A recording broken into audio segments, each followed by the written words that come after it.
Good evening and welcome to the Brook Hill School. We are in Bullard, Texas for a single non-inning game between the Tyler Junior College Apaches and the Joliet Junior College Wolves. The Wolves come into town 4-1. They have played 5 games. Last year when they came down on their spring break trip, they had not played a game yet. But this year the Wolves, evidently the weather has broken a little bit in the Midwest, and they've actually got 5 games under their belt. They're 4-1.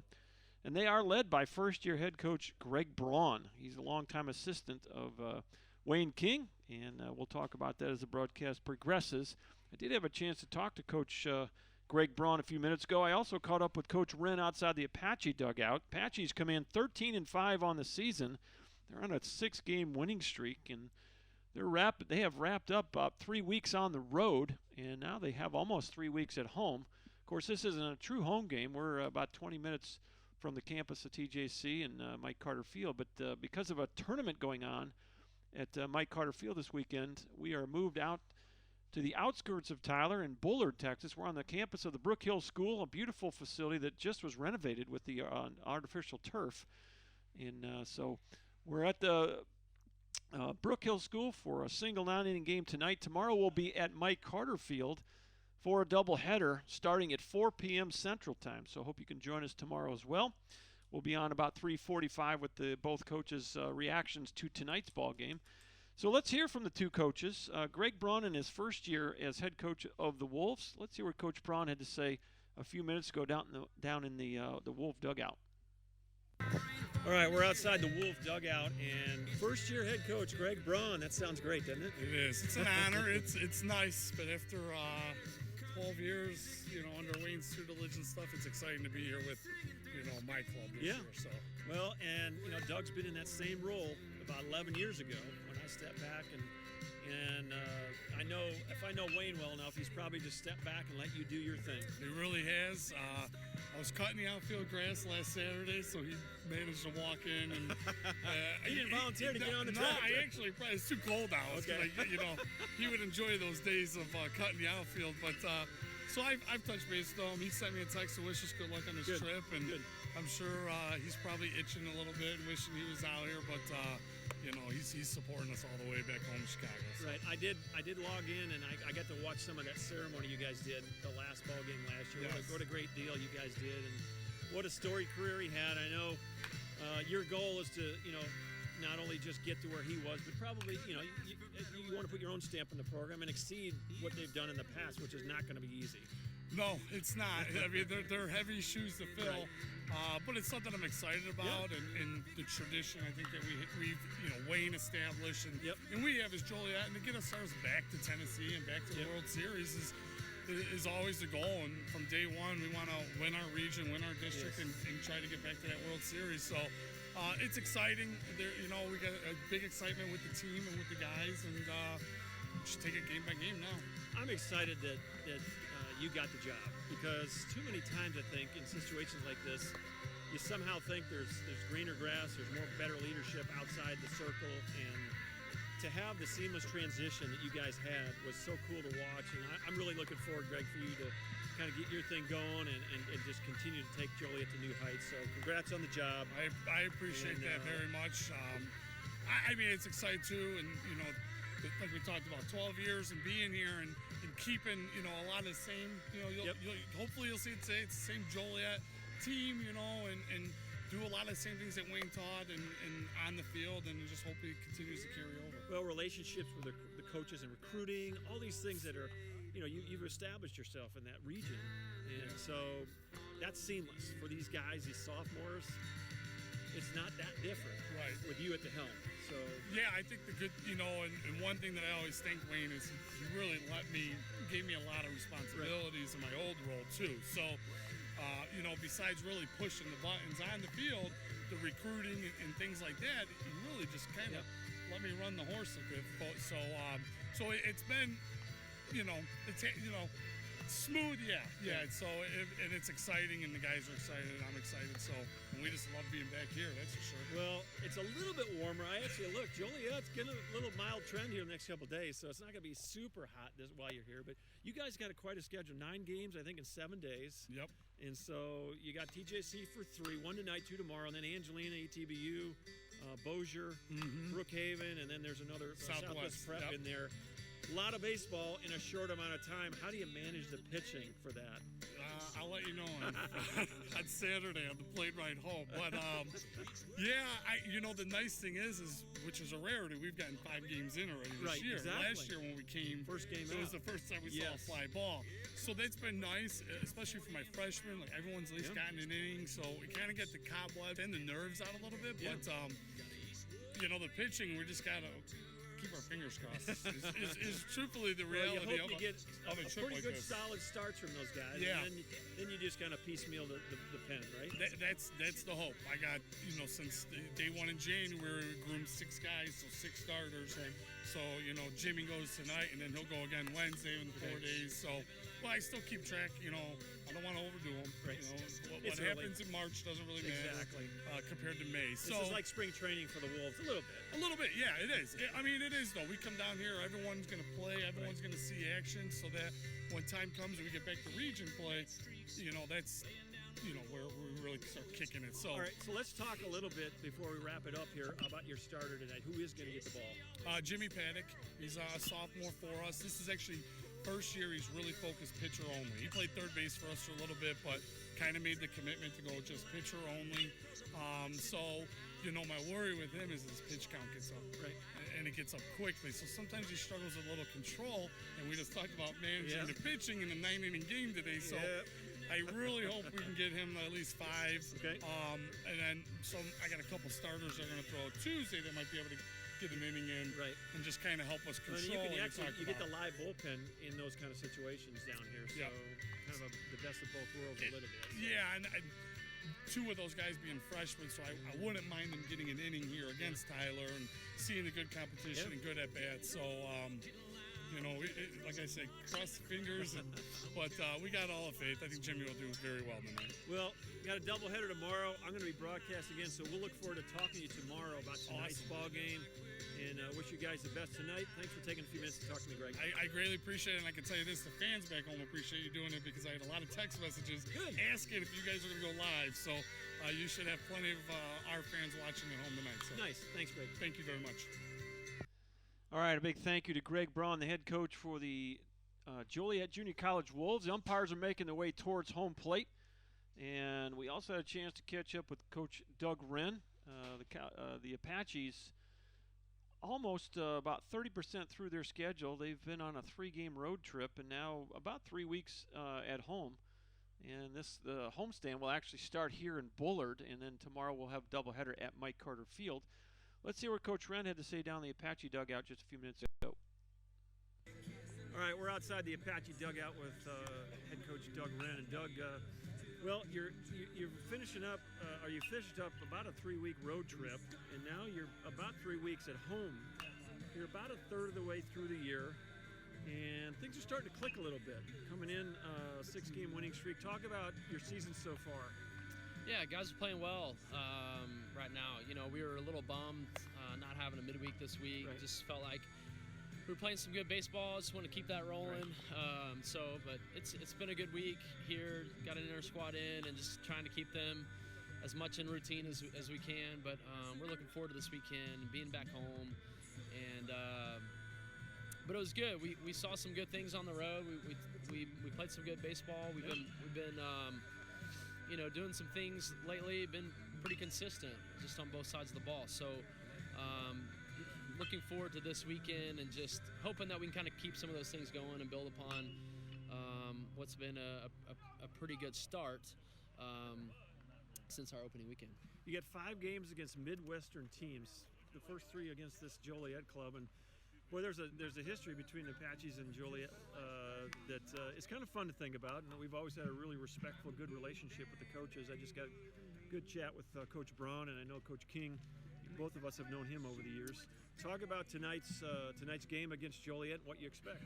Yeah, obviously we look forward to this the last couple years since they've been coming down, and obviously it's a team that we've seen, both you and I, in some World Series matchups, and so that would be the hope, is that both of us get to play again in May in Tennessee. And so They always have a good team. They always play hard, and so it is. It's a good mid-season. Well, I guess we're not quite to mid-season, but we're getting close. Right. It's going to be here before we know it, but it's a good matchup for us, and so we're looking forward to playing Greg's team, and certainly he'll have his own spin on this team.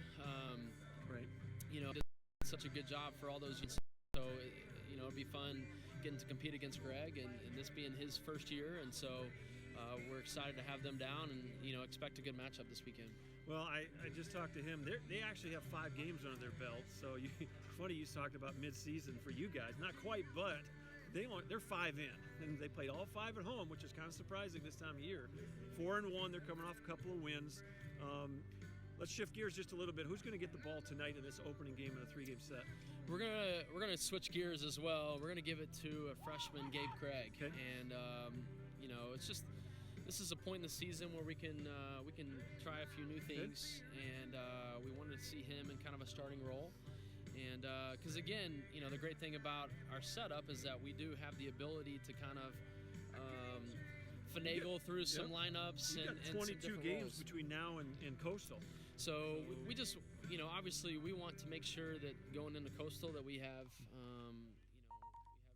we have the guys out there in the roles that they need to be in, and so we're going to give the ball to Gabe and expect him to go out and give us a good start, and like a lot of our starters have here recently. So, but he's a big kid. He's got good stuff, and it'll be interesting to see him in that role. Well, Doug, thanks for taking a few minutes. Hope tonight goes well, and we'll look forward to talking again tomorrow. Appreciate it. Thank you. All right, thank you to Coach Ren for giving me a few minutes of his time before this ball game. They're at home plate, both Coach Braun and Coach Ren, talking over the ground rules. We're on the campus of the Brook Hill School. Mike Carter Field has a high school tournament going on tonight. It'll free up tomorrow. We'll play 2 games tomorrow starting at 4 p.m. Central. So hope you can join us for that. We'll be on the air about 3:45 with the coaches' interviews. We'll get their reactions to tonight's ball game. But for now, the Apaches and the Wolves getting ready to do battle here, as the umpires and the coaches talking over the ground rules. Again, the Apaches come in on a 6-game winning streak. The Wolves have won their last 2. They're 4-1.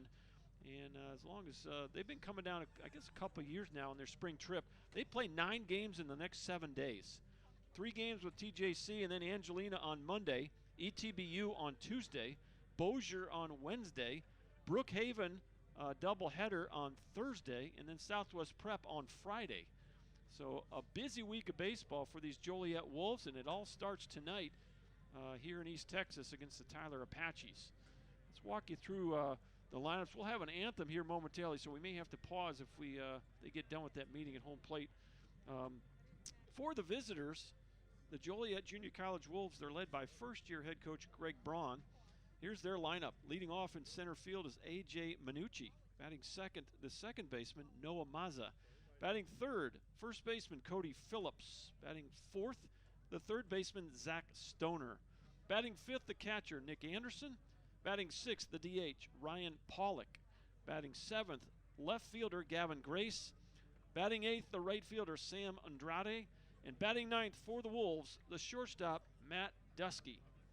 Dusky at short in the 9-hole. On the mound for the Wolves, the 6'1", 190 sophomore from Lincoln Way Central, Jimmy Paddock.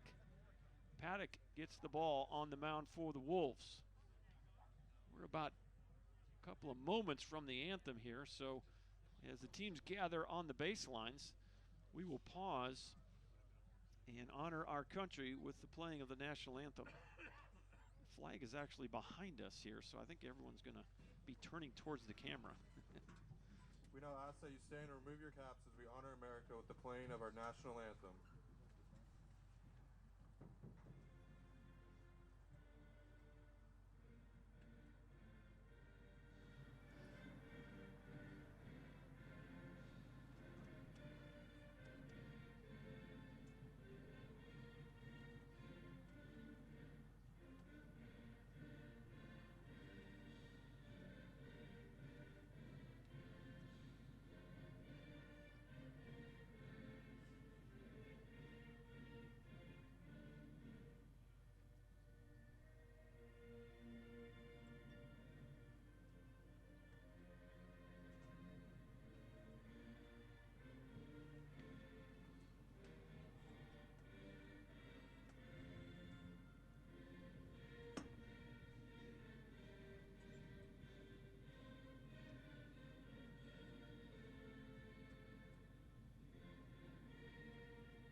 right, we are just moments away from first pitch. Let's walk you through the Tyler Junior College starting lineup.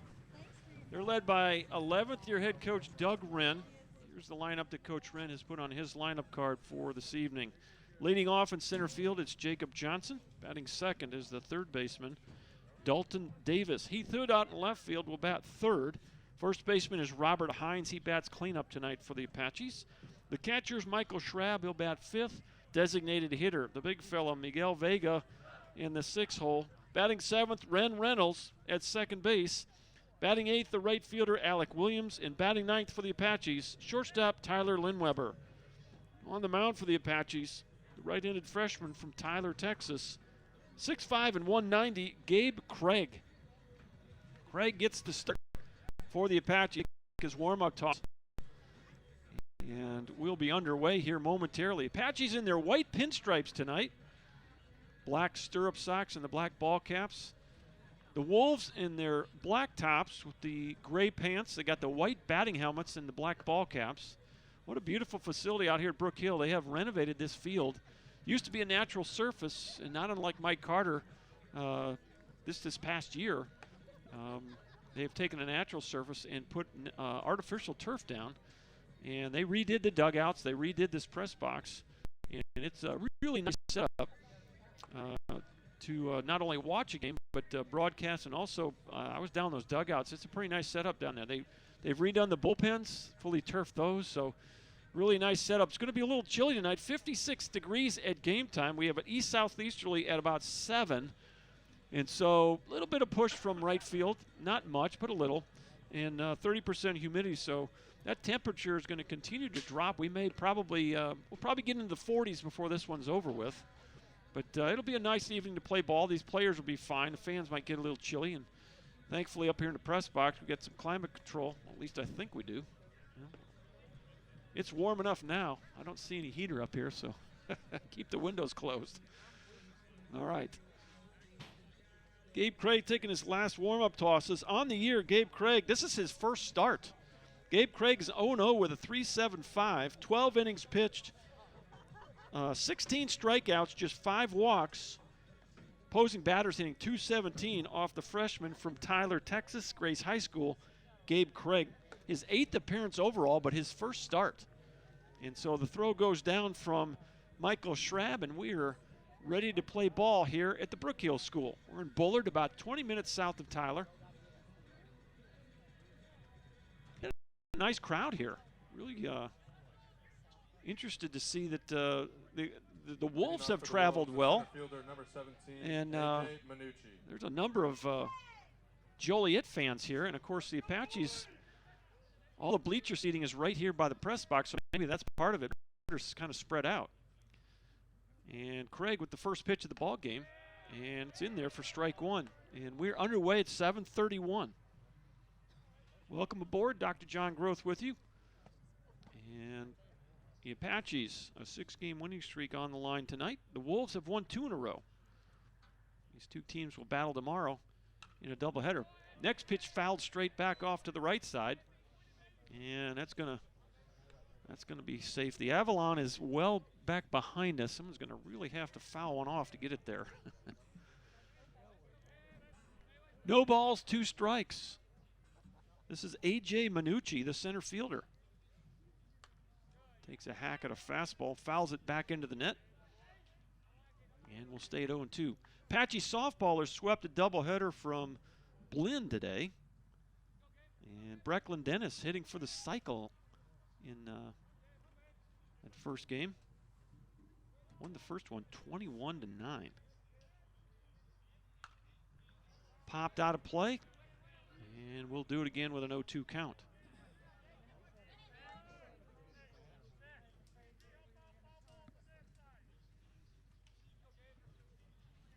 So congrats to Eric Henderson. The nightcap was a 13-5. Both of those games were shortened by the run rule. Breaking pitch in the dirt. Schrabb does a good job of blocking it, and it's 1-2. Apache softball is ranked number 5 in the country. Well, the baseballers are ranked number 1 in the country. Latest poll that came out on the 2nd of March has Tyler 1, Gloucester 2, Brookhaven 3. So two of the top 3 teams, 3 of the top 4 from Texas. High chopper, tough play here for Lindweber, and he won't make the play. And I don't know. We'll see how. What do you think, Ed? Going to give him a hit? All right. Now batting second baseman, number 99, Noah Maza. So it'll be an infield single. There goes the no-hitter. And here is Noah Maza.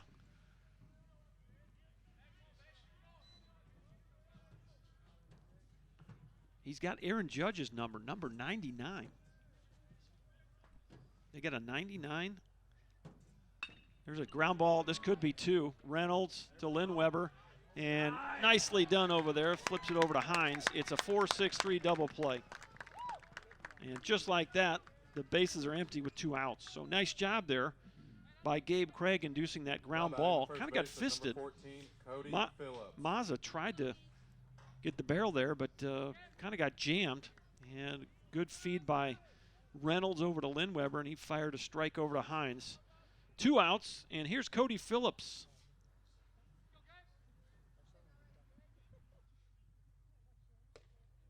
First pitch misses high, ball 1.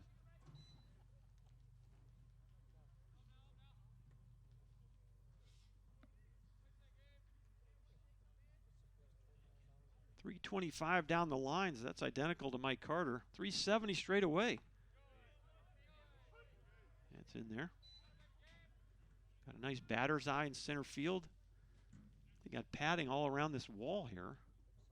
Really nice for these outfielders. The warning track out there. It's really nice. They've done a nice job of renovating this field. 1-1 pitch. Going to miss high. 2 outs, nobody aboard. Just getting started here. The Wolves from Joliet Junior College and the Apaches from Tyler Junior College. 3-game series. Game 1 tonight and game 2 and 3 tomorrow at Mike Carter. In there for a strike. Evens the count, 2 balls, 2 strikes.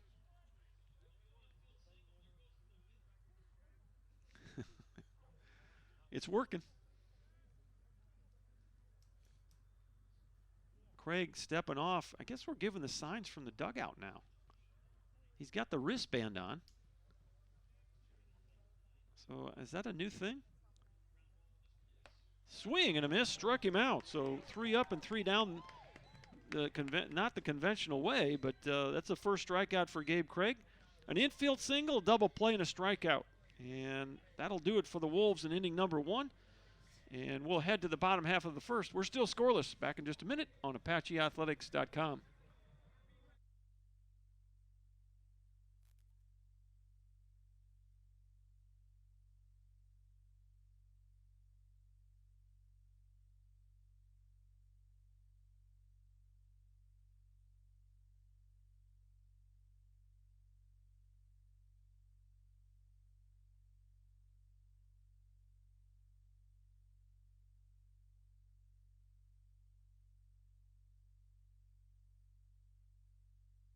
All right, let's bring you back a little bit early as we walk you through that lineup once more for the Apaches. The leadoff hitter will be center fielder Jacob Johnson, batting second. Third baseman Dalton Davis. Batting third, the left fielder Heath Hood. Batting cleanup, the first baseman Robert Hines. Batting fifth, the catcher Michael Schrabb. Batting sixth, the DH Miguel Vega. Batting seventh, second baseman Ren Reynolds. Batting eighth, the right fielder Alec Williams. And batting ninth for the Apaches, shortstop Tyler Lindweber. Defensively for the Wolves from Joliet, Gavin Grace in left, A.J. Minucci in center, Sam Andrade in right field, Zach Stoner at third, Matt Dusky at short, Noah Maza at second, Cody Phillips at first, Nick Anderson behind the plate, and on the mound, 6'1" and 190, the sophomore from Lincoln Way Central, Jimmy Paddock. Paddock is 2-0 on the year. This is his third appearance of the season, all of them as a starter. He has not given up an earned run yet, so his ERA is 0.00, 4 2/3 innings, 5 strikeouts, and 5 walks. And he has not given up a hit yet. So batting average against right now is 0.00. We'll see if the Apaches can change that. And stepping in is the left-handed batting center fielder, Jacob Johnson. Joliet has played 5 ball games, all of them at home.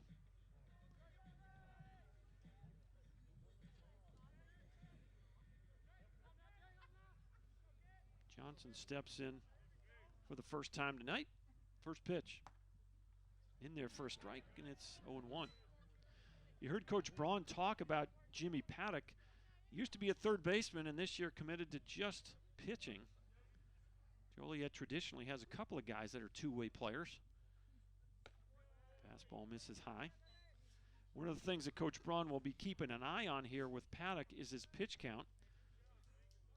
In the early part of the season, he's walked just as many as he struck out, 5 and 5 in 4 2/3 innings.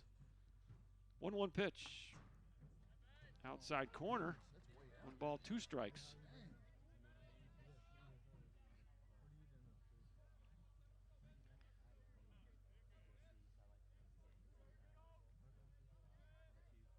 Paddock from the windup.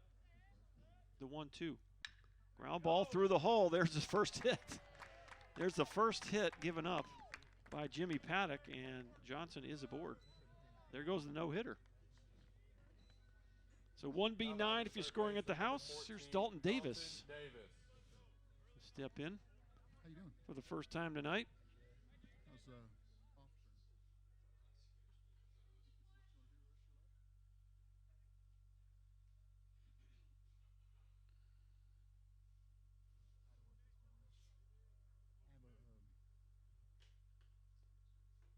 First pitch is going to miss outside, ball 1.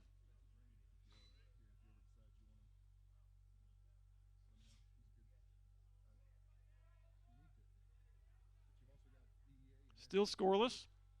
Johnson with a pretty good lead over there, stepping a dive back, and he's safe on the pickoff.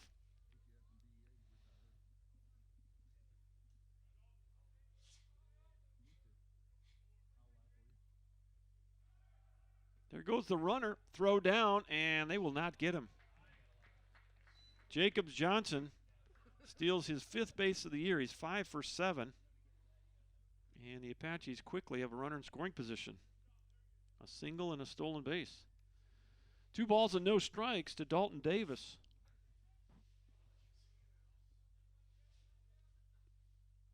Both these teams a history of playing against one another in World Series play.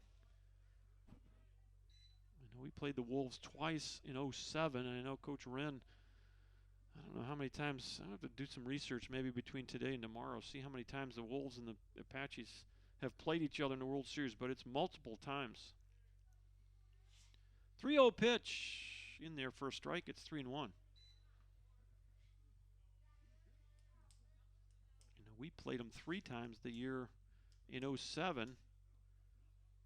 Once in that winner's bracket game on Monday, and then actually went to the IF game in the final day, or the final 2 days. Ball 4, and you got 2 runners on now. First walk of the game for Jimmy Paddock. Here's Heath Hood now for the first time tonight. Apaches try to get something going early here. Single 9-inning game. We're playing real baseball tonight. Tomorrow, we'll play a 7 and a 9. 4 o'clock start tomorrow out at Mike Carter.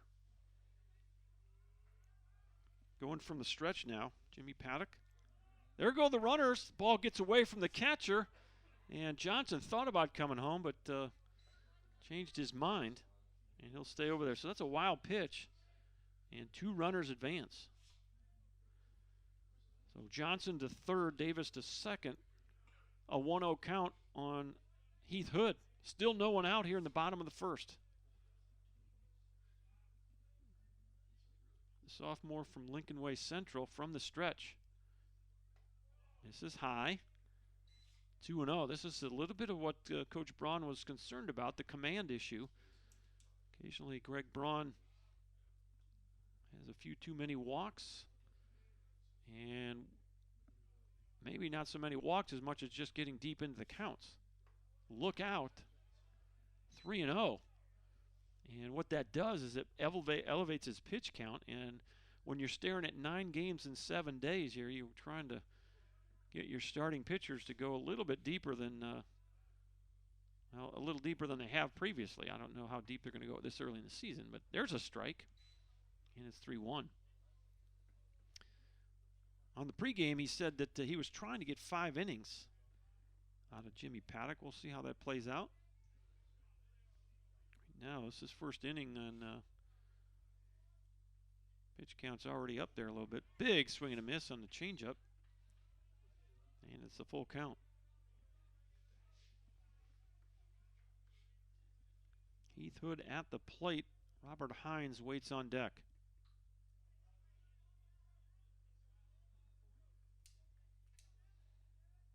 The payoff pitch off the plate. Ball gets away. Here comes Johnson. You flip it and no, and he's out.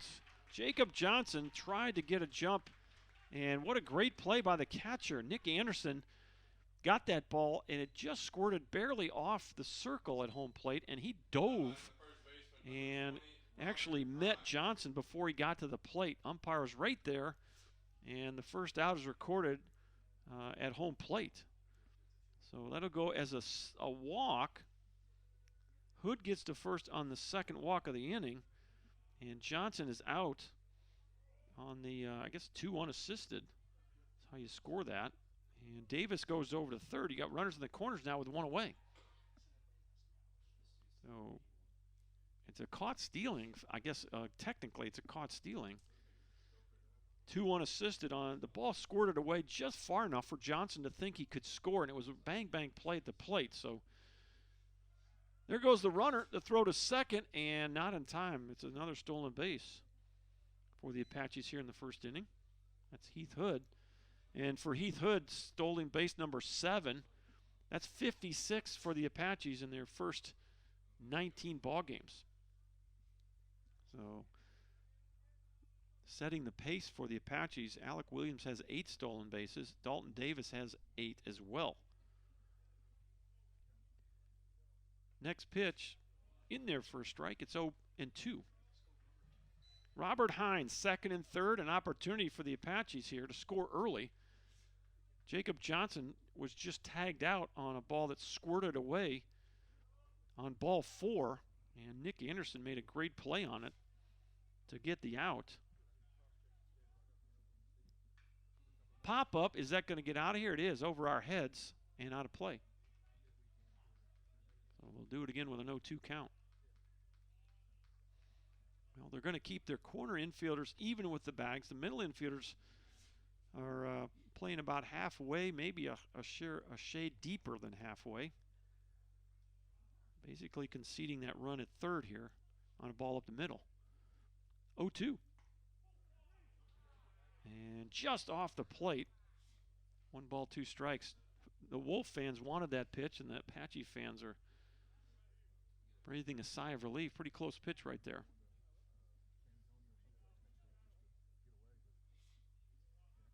Here's the 1-2. Line shot at the shortstop. He'll backhand it and throw to first and get the out. And the run comes home. It's 1-0 Apaches. So 6-3 will score the run. Hines gets an RBI. Davis comes home to score on the play. Off the bat, you thought it might be right to Matt Dusky. It's short, but he short hopped the ball. And so Davis able to come home with the game's first run. It's 1-0 Tyler. Here's Michael Schrabb now for the first time tonight, with Heath Hood out at second and 2 outs. Line shot and did not catch the ball. Everybody's safe.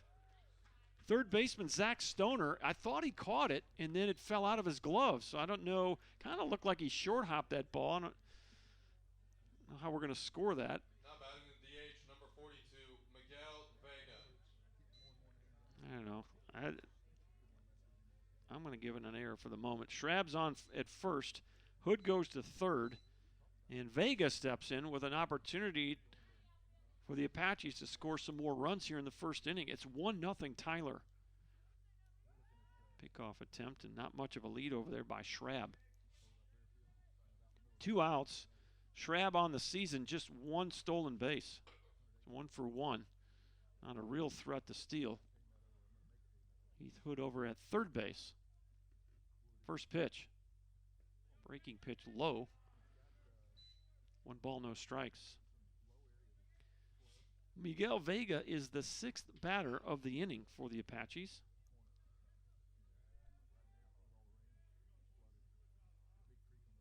Ren Reynolds waits on deck. Here's the 1-0. Drops a breaking pitch over the outside corner. Ball and 1 strike.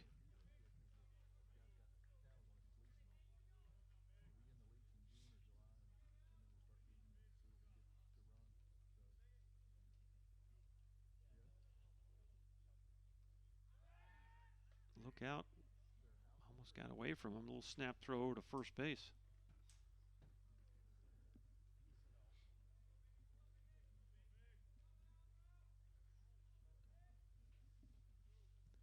One pitch.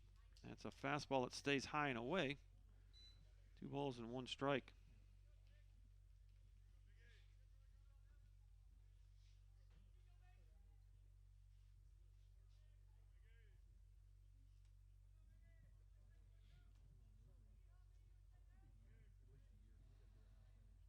Two-one pitch. That's a looper into left center, and it's a base hit. 2-0 Apaches on the RBI single by Miguel Vega. Ball gets away, and now the runners advance to second and third. So it's a single and an error as Vega will get an RBI. So 1B8. And did the center fielder misplay that? Okay, so it's an error on center fielder A.J. Minucci, allowing Vega to go to second base and allowing Schrabb to go to third.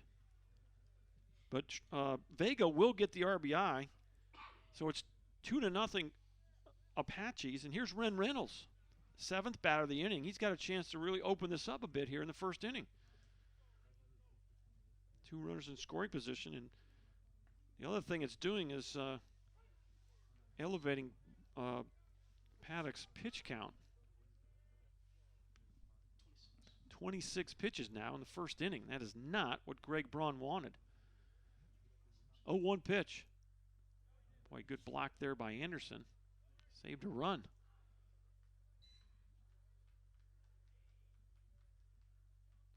Well, if memory serves here, I think they pushed home plate out. Former Apache Brock Leemeyer used to be the head coach here at Brook Hill. He's now at Bullard High School. He actually was the National Player of the year that we beat the Wolves in the World Series. And he was head coach here at Brook Hill for, 5, 6 years. And just recently, last year, I think, went over to Bullard High School.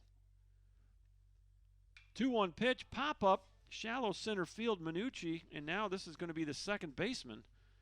And that's Noah Maza will squeeze that one for the final out. So F4 if you're scoring at the house. But the Apaches end up getting 2 runs on 2 hits. They leave a couple guys on. Your new score from Bullard, Texas, the Apaches 2 and the Wolves 0. Back in a minute on ApacheAthletics.com.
3-1 to Zach Stoner.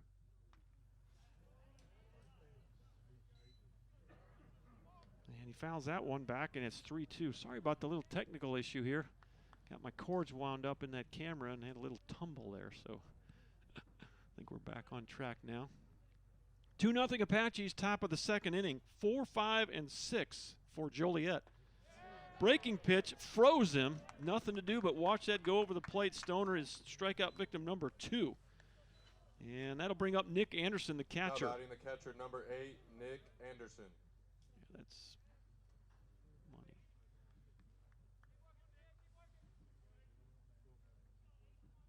Two runs on 2 hits so far for the Apaches. No runs on 1 hit for Joliet. They've already committed 2 errors. Breaking pitch just misses, not by much. Ball 1. Anderson, the 5-hitter in the Joliet lineup. He's doing the catching now. He made a really nice play, saved a run for the Wolves by diving and making a tag on Jacob Johnson on a wild pitch. That pitch misses low, 2-0. Well, the seating is not as big as at Mike Carter, so everyone here has got to kind of sit together, which is kind of cool because it creates a little crowd atmosphere. Not at Mike Carter, you got seats for 4,000 people, and they can spread out. Here's the 2-0. Foul tip. And Schrabb catches that ball. It's 2-1. Nobody on, 1 out. Top of inning number 2. We're playing 9 tonight, real baseball. Tomorrow is 7 and a 9. It started just a minute late tonight, 7:31. Boy, just missed. It'll be a long night if that's not a strike. Appeared to be right at the knees. I don't know. Mr. Umpire's still working on getting in a rhythm back there. 3 balls, 1 strike. Craig going from the stretch. Nice hack, fouls it off. It's a full count on catcher Nick Anderson.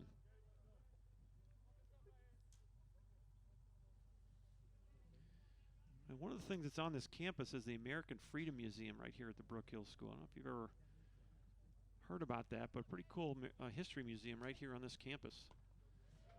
And that's ball 4. So the first walk of the night for Gabe Craig. And with 1 out, here's Ryan Pollock, the DH.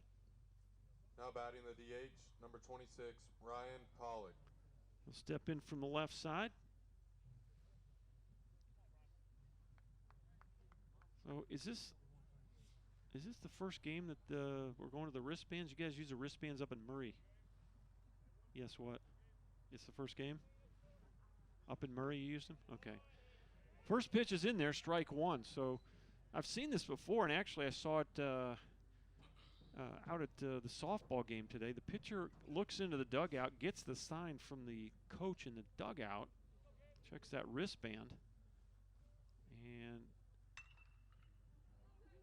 that's the way that the signs are communicated. It's got to be a little quicker, as you're not relaying for a second time the signs. Both the catcher and the pitcher get the sign. They're looking down at their wristband, and they know, I guess we can go pitch and location there. No balls, 2 strikes to the left-handed batting DH, Ryan Pollock. The catcher, Nick Anderson, over at first after a 1-out walk. Here's the 0-2 from Craig. Strike 3, right down the middle. He take a 3rd strike there. I don't know how you take that, but Pollock evidently maybe now looking for some kind of off-speed pitch. Gavin Grace. Here's Gavin Grace now, the left fielder. And Craig with 3 strikeouts in the early going here. Grace, the left fielder, with 2 outs. And that ball almost got away from Craig, and good job there by Schrabb to scramble and keep it at home plate.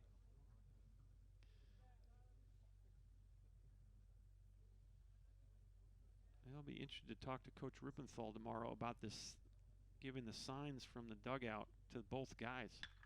Ground ball to short. This could be it, and it is. Nice little flip over there by Lynn Weber to Reynolds. And that's the inning. 4 if you're scoring at the house. And a one-out walk is stranded. We'll go to the bottom half of inning number 2. We're still at the score 2-0 Tyler. Stay with us. Back in just a minute.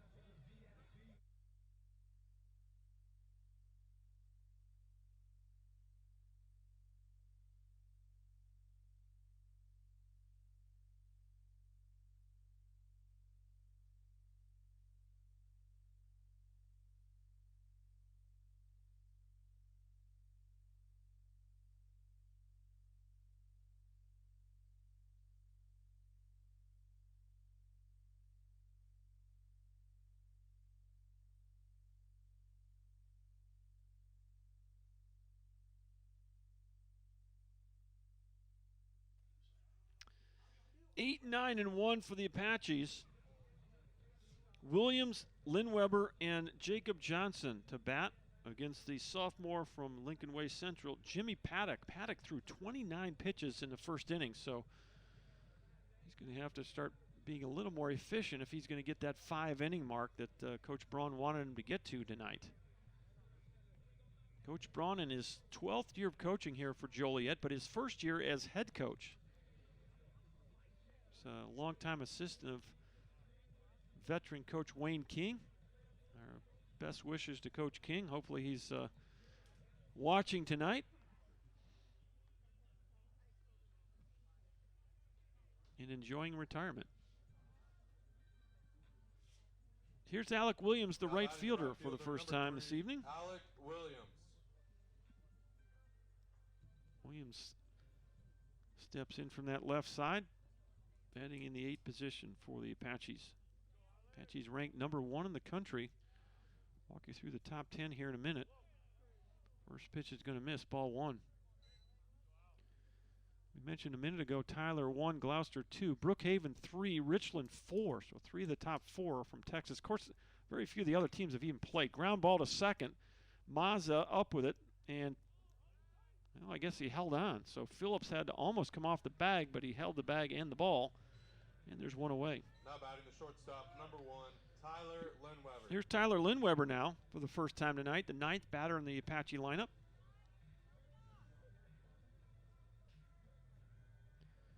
Tyler 1, Gloucester 2, Brookhaven 3, Richland 4, Oakton out of Illinois 5, Northampton out of Pennsylvania 6, Herkimer in New York 7, Cumberland out of New Jersey 8, Eastfield, another Texas team, 9, and Brookdale out of New Jersey ranked number 10. Now, Rock Valley has gotten some votes, and that's who the Apaches play on Tuesday.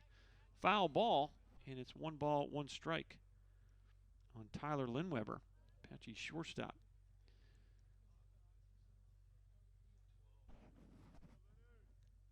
So those rankings came out on the 2nd, which 5 days ago, earlier this week.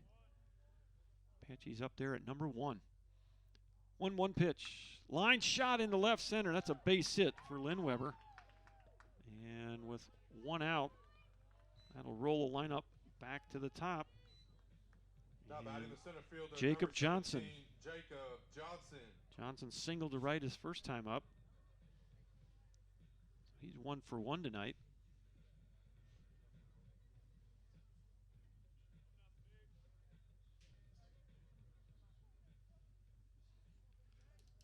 Johnson comes in, 351 on the season, 8 doubles. That's leading the club in that category. He's got a triple, no homer, 17 RBI for the Apache center fielder. First pitch in there, strike 1. 17 RBIs is second on the club to Michael Schrabb. Johnson looking for his 2nd hit of the night. We're at the top of the Apache lineup. They lead it 2-0, bottom of the 2nd inning. Snap through over by Jimmy Paddock is going to try to keep Tyler Lindweber close to the bag. Lindweber, 3 steals in 3 attempts so far this year. Apaches have already got 2 stolen bases tonight. Step and a dive, and he's back again on the pick. I don't know where these people are coming from. Think they parked back there? There's not a parking lot back there. There is a little dirt road that goes back there, but it's not really parking. They may have parked back there. And next pitch is going to miss. 1 ball, 1 strike to Johnson.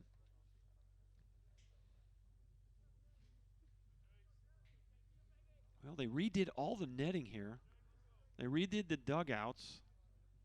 Did some renovating of the press box, which we are greatly appreciating at the moment. And redid the bullpens. And obviously the playing surface is now an artificial surface. So 1-1 pitch. Going to miss low, 2-1. The softballers were supposed to play right behind us today at Schwab Field, but they had to move their game over to White House because of the artificial turf out at White House High School. So talking to Coach Braun before the game about how many of the high school facilities now have the artificial surface here in East Texas. That number is growing. And it won't be too long before the Apaches will have their turf field on campus.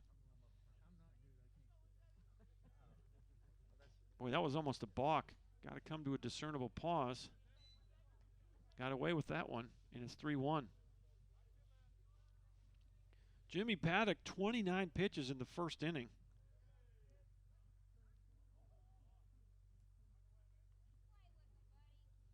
It's a 3-1 count on Johnson. Paddock comes set. The pitch. There goes the runner. Ball 4. Not going to matter. So a walk by Paddock. It's his third walk of the night. Dalton Davis. And that will bring up third baseman Dalton Davis. First and second, 1 out. Apache's trying to build on a 2-0 lead here.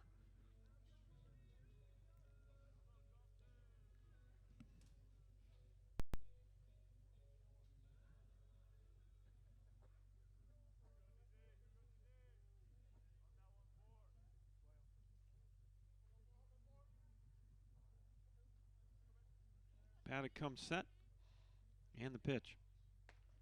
And it's going to miss outside, ball 1.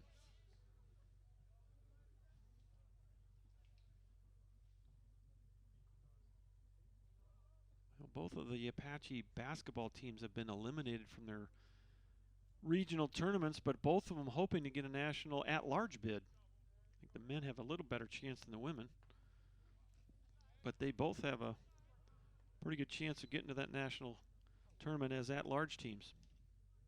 I think both of them are going to be announced on Monday.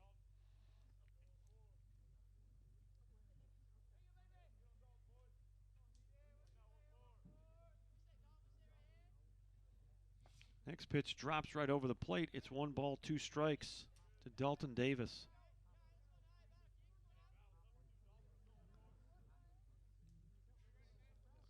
Paddock now 41 pitches, 20 for strikes. He's about 50%. Here's the 1-2. That's in the dirt. Good block by Nick Anderson. Had to do that a couple of times already tonight, saving some base runners. Well, so far no action in the bullpen for the Wolves, as Coach Braun hoped to get 5 solid innings from his starter, Jimmy Paddock. 2 balls, 2 strikes, 1 away, the pitch. Ooh, just missed. I'm not sure I could have taken it. And Dalton Davis gets the call. It's a full count with 1 away. Well, might start the runners right here. See what Coach Ren does. Paddock from the stretch. And now he's going to step off, try to keep those runners honest. Matt Dusky, the shortstop, kind of dancing back behind Johnson at second. Here's the pitch. There they go. And you foul it off down the right field line, out of play. So everyone goes back to where they started from with a 3-2 count.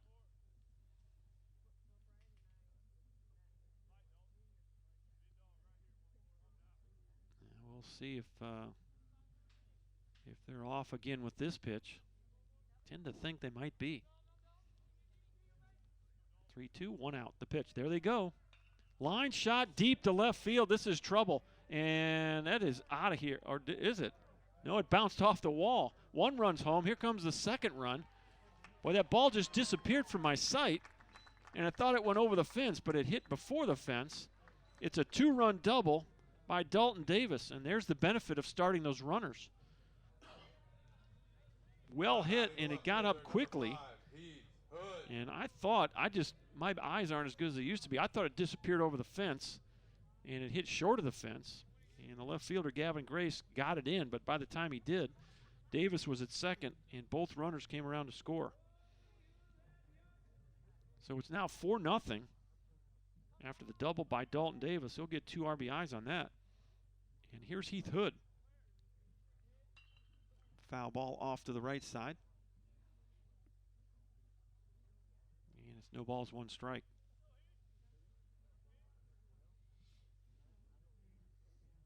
Well, you got Davis over at second.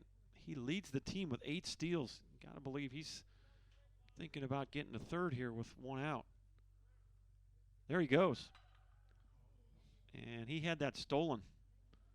Pretty good jump there. I don't think there's any way they throw him out on that play. And I don't know if that was a run and hit, or can't imagine it was a hit and run. But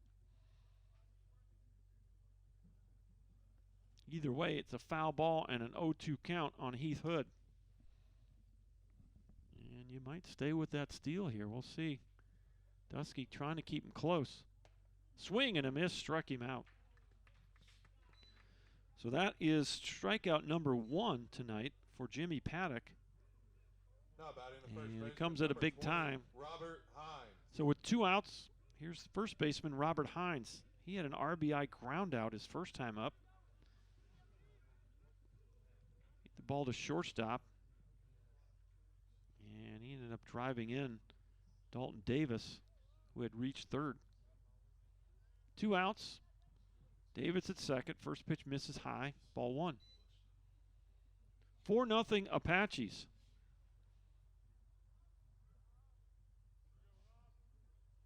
Apaches 4 runs on 4 hits, no errors.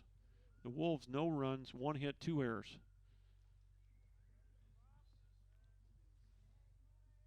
From the set position, the 1-0 pitch fouled into the net. And it's 1 ball, 1 strike.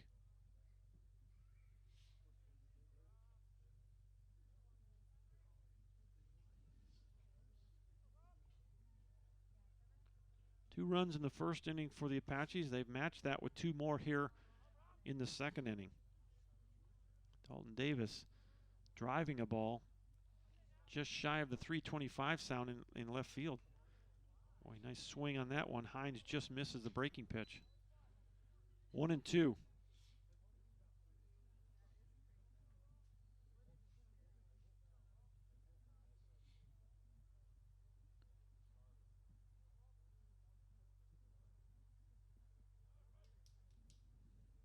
Jimmy Paddock, the sophomore, was more of a two-way player last year, according to Coach Braun on the pregame interview. And this year, now that's a balk. He separated his hands, and that'll cause the runner to go to third base. So Davis will get to third after the balk. And with 2 outs, the Apaches' 5th run of the night is 90 feet away. 1-2 pitch. Little nubber right back to the mound. Paddock will flip it to first, and that's the inning. So that'll go 1-3 if you're scoring at the house. But the Apaches get 2 more runs here in the second inning on 1-2 hits. They leave a guy on. And your new score from Bullard, Texas, the Tyler Junior College Apaches 4 and Joliet 0. Back in a minute on ApacheAthletics.com.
Top of the third inning here at Bullard, Texas. We're on the campus of the Brook Hill School.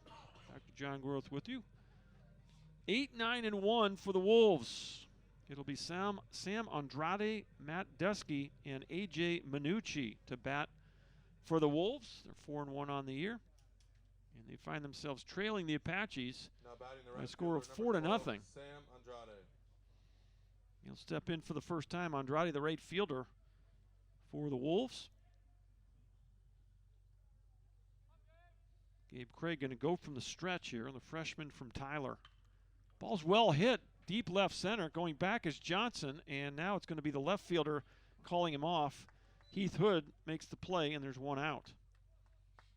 Well, off the bat, it looked like it was going to go a little bit further than it did, and Heath Hood ended up calling him off.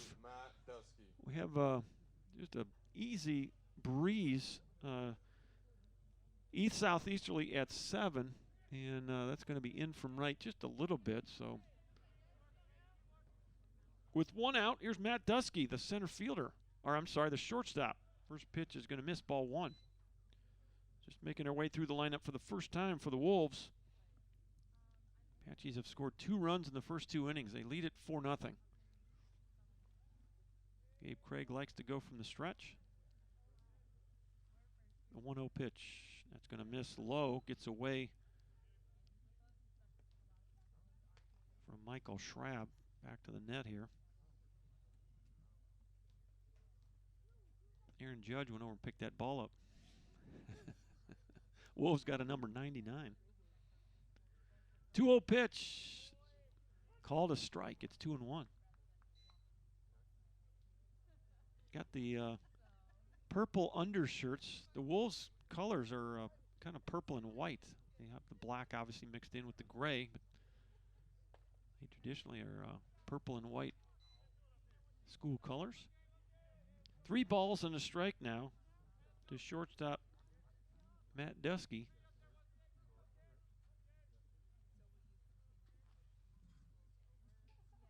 Here's the pitch, and that's in there for a strike. That's about a perfect pitch right there. Mr. Umpire's opening it up just a bit here. That was a little lower than he's been early. Kind of good to see that. 3 balls, 2 strikes. The pitch. Struck him out. Boy, a little extra on that one. Might have chased a high one. Dusky's strikeout victim number 4 for Gabe Craig. And back to the top we go. A.J. Minucci. Infield single his first time up for Minucci, so he's 1 for 1. He's got the lone Wolf hit so far. They've had 2 base runners, Minucci, and then a 1-out walk to Nick Anderson. So just a couple of base runners in the early going here. First pitch in there, strike 1.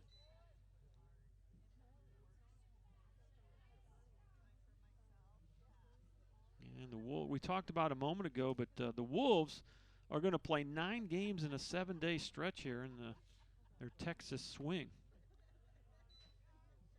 That pitch is going to miss. It's 1 ball, 1 strike.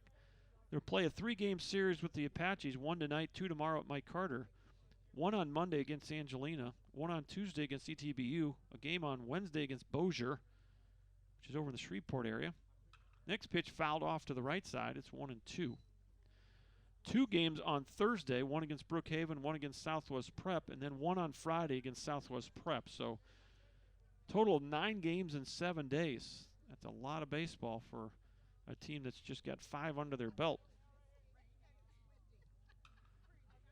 Another big hack on a fastball, and the count remains 1 ball, 2 strikes. Wayne King, 30-plus year head coach. In his first year of retirement, Greg Braun is a longtime assistant in his first year as the head coach. And I asked Coach Braun about managing the pitching this week, and he said, well, ask me when I get on the plane Saturday how it went. And did he go? Check swing, did not swing. So the count goes 1 ball, 2 strikes.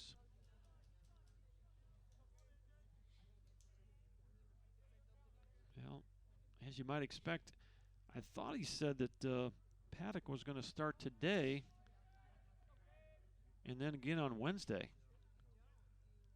So he's going to roll his starters. Boy, pretty good pitch right there, just off the plate. Not sure I could have taken it with 2, but this time Minucci gets the call. 2 outs, nobody aboard, and a 3-2 count on A.J. Minucci, the center fielder. Likes to waggle that bat. Here's the pitch. Line drive, right field. This is pretty well hit, but easy play out there for Alec Williams. And it's a 1-2-3 third inning for Gabe Craig. And 3 up, 3 down, nothing across for the Wolves. And we'll go to the bottom of the third. The score remains the Apaches 4 and the Wolves 0.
Bottom of the third, and the Apaches have a 4-0 lead. They'll try to build on it. It's Schrabb, Vega, and Reynolds. Now batting the catcher, number 11, Michael Schrabb. Schrabb reached on an error by the third baseman in his first at bat. 0 for 1 tonight on the season. Michael Schrabb, .314 average, 4 doubles, 4 homers. That leads the club. 18 RBIs. That also leads the club. First pitch is in there, strike 1. Jimmy Paddock still on the mound. That's pitch number 54 for Paddock. Big swing and a miss. It's 0-2. Well, he's had his moments tonight. Paddock at times shows good command and at other times just kind of loses it a bit. Pop up right side. Is that going to stay in play or not? First baseman Phillips drifts over in front of the Wolf dugout, and he can't make the play. Well, everyone's looking up as if, did he lose it in the light? I don't think he did. He might have. There is a light panel just behind the dugout, and he may have looked up at the last moment and lost that ball in the lights. So Michael Schrabb will get another crack at it. Pretty good amount of foul territory here at the ballpark. Swing and a miss. Strike him out. Anderson will throw down, and there's 1 away. Strikeout number 2 for Jimmy Paddock. Now batting the DH, with 1 number out, here's the big 42, fella, Miguel Vega. Vega on the season, a .208 average. He's got 4 doubles. The big fella with 2 triples, second on the team in triples. He's got a homer and 8 RBI. And he is 3 for 3 in stolen bases. It would have been the back end of double steal there maybe, huh? 1 ball, no strikes to Vega. Ren Reynolds waits on deck. Little looper into center. That'll fall in for a hit. So Vega now 2 for 2 on the night. He singled to center his first time up. So with 1 away and a runner at first base, here's Ren Reynolds. Reynolds popped up to the second baseman in shallow center field his last time up. 0 for 1 tonight. On the season, Ren Reynolds, .321 on the year. 4 doubles, 3 triples. That leads the club. A home run and 11 RBI. The Apache second baseman. Breaking pitch just misses. Boy, that wasn't a pretty good pitch right there. Nick Anderson popped up quickly, and I think he might have taken a strike away. Trying to come out of the chute a little quickly. He's worried about the big fella stealing second. Not sure I'd worry too much about that at this point. 1 ball, 1 strike. He might go hit and run here, though, with Reynolds at the plate. Reynolds in 17 games, 53 at-bats, has only struck out 5 times. There's a grounder to third. You throw to second for 1. You throw to first, and double play. Nicely done. 5-4-3. Stoner to Mazza to Phillips. And the inning is over. So good defense there by the Wolves, and a good job by Paddock to get that double play ball. We will head to the 4th inning. It's 4-0 Apaches.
Top of the 4th inning here in Bullard, Texas. We're just a few miles down the road from Tyler. We'll be in Tyler tomorrow at Mike Carter Field, 4 o'clock start for the doubleheader. On the air, 3:45. Noah Mazza will lead it off. 2, 3, and 4 for the Wolves from Joliet Junior College. Come in 4-1 on the year, riding a 2-game winning streak. And here is Aaron Judge, number 99, Noah Mazza. First pitch off the plate, ball 1. Mazza hit into a double play his last time up, 4-6-3. That was pitch number 44 for Gabe Craig. 26 strikes for the right-handed freshman. First start of the year for Gabe. He's thrown out of the bullpen on 7 different occasions, but tonight he gets the nod as the starter.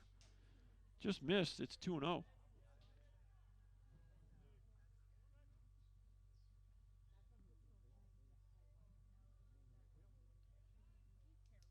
Next pitch, that's a strike, and it's 2-1. So far in the young season, Mazza batting .400. He's 4 out of 10. He's got 1 double. He does have an RBI on the season. Got him to chase 1, and it's 2-2.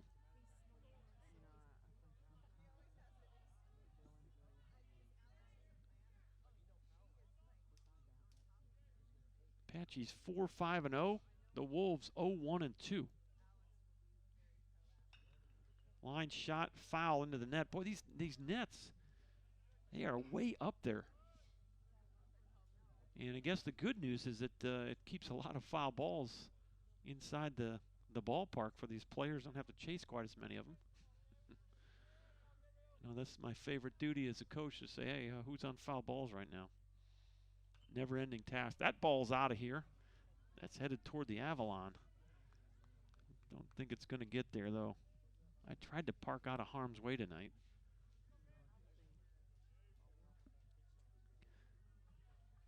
Two balls and 2 strikes to Noah Mazza, the second baseman. Gabe Craig, 6'5" and 190. The pitch. Well, Mr. Umpire pulled the gun out of the holster and didn't pull the trigger. He was ready to punch him out. And Michael Schrab's kind of having an argument with him. Like, where was that? Mr. Umpire kind of shaking his head. Nope. And it's a full count on Mazza. Here's the pitch. And that ball's fouled off into the net. Count remains 3 balls, 2 strikes.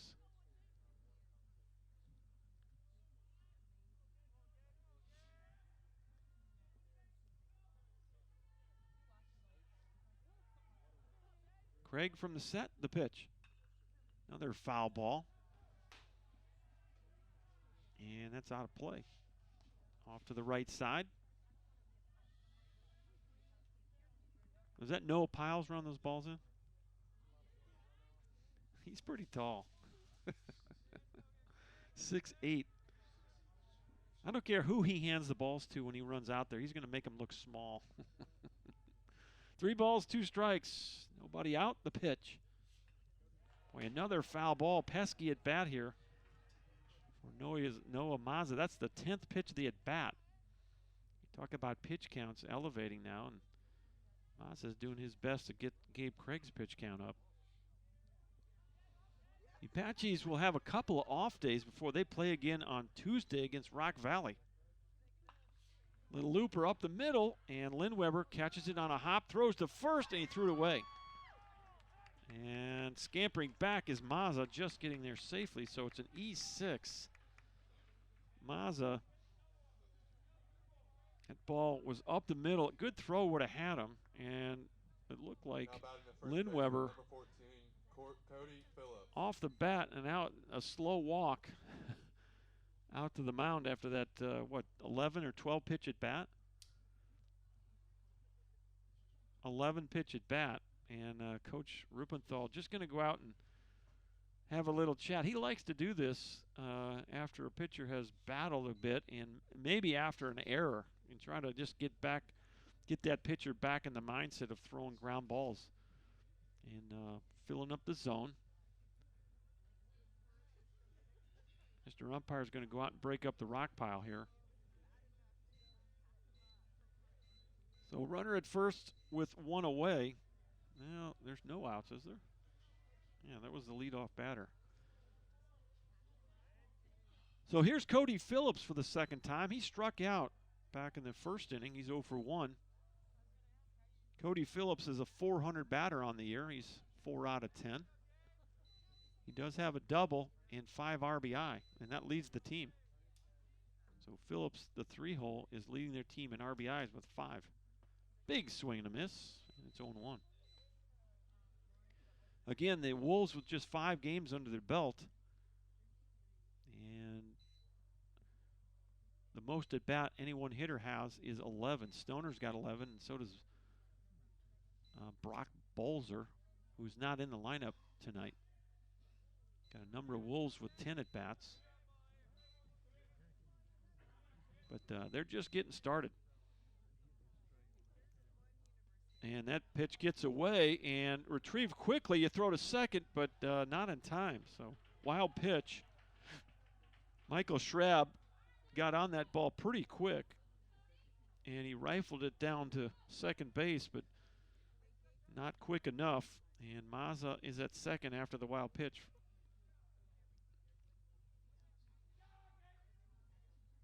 So 1 ball, no strikes. Cody Phillips has a chance maybe to get the Wolves on the board. You spin and try to pick that guy off, and Reynolds can't get the tag down before Mazza's back safely.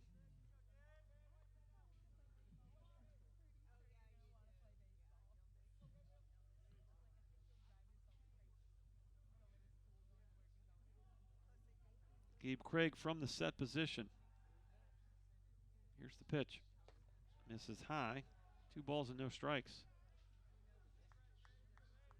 So Craig started the inning with 43 pitches, and so far pretty efficient working through this Wolf lineup.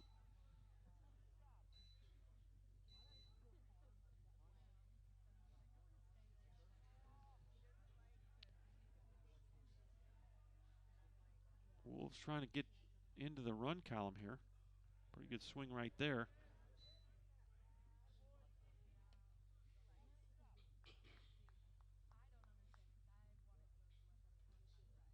Two balls and one strike. Mazza at second, nobody out.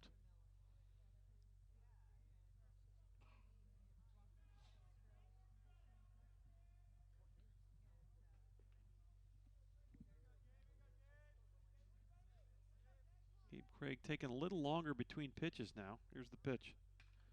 Fly ball right side. This is going to drift into foul territory. Is there going to be room? Nope, it's going to drift right next to the bullpen down in the right field corner.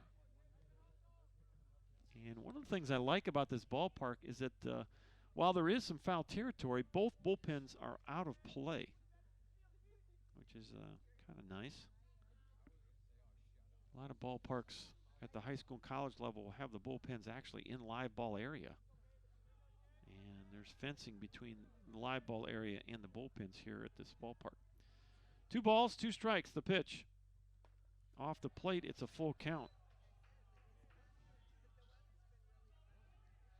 Well, you can hear the dugout getting energized for the Wolves.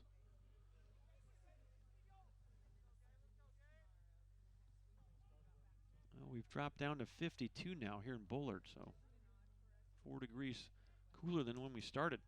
3-2 pitch. Check swing, did not go. And that really doesn't hurt you right now.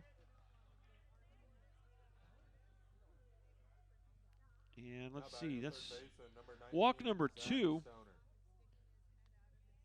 for Gabe Craig with 2 on and nobody out. Here's Zach Stoner. Stoner struck out looking to lead off the second inning. He's 0 for 1 tonight. On the year, .455 average. He does have a double to his credit. Big swing. Boy, these Wolves, they haven't seen a fastball they don't like. They are getting the rips on the straight stuff. Fouled into the net. It's 0-1.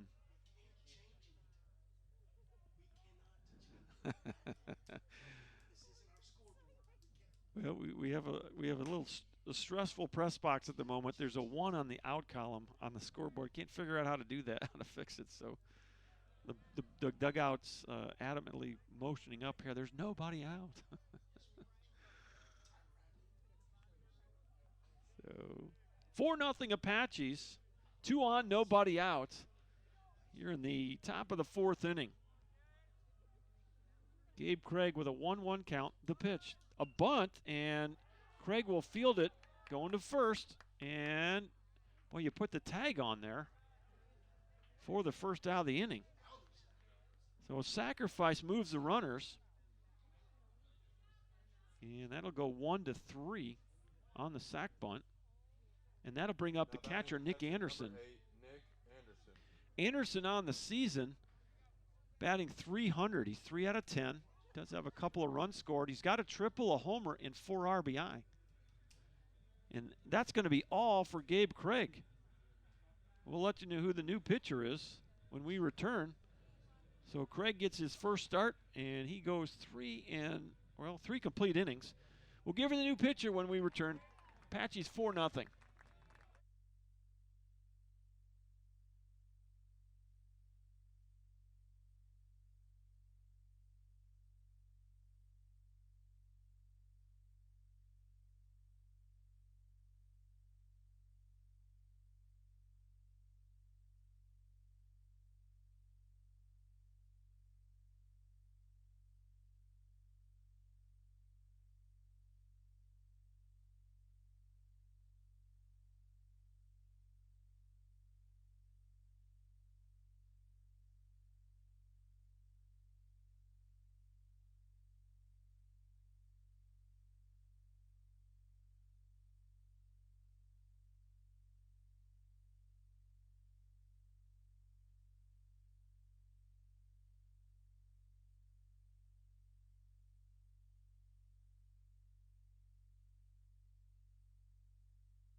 All right, the new pitcher is Ben Wilson for the Apaches. He's a right-handed freshman out of Murfreesboro, Tennessee. Pretty sure that's near the Nashville area. Hopefully nobody got influenced by those tornadoes. Mr. Wilson's family or friends. 6 foot 200, Ben Wilson, 2-0 on the year with an 8.68 ERA. This is his 6th appearance of the year, 9 1/3 innings. 14 strikeouts and 6 walks for the freshman from Murfreesboro, Tennessee. Ben Wilson, he'll take over here with no outs, or I'm sorry, 1 out after the sac bunt. 2nd and 3rd, Nick Anderson steps in. Anderson walked his first time up. Line shot, left field. Ooh, just foul. Boy, that was close. Ball must have had some hook on it. Sure looked like it was going to fall in fair.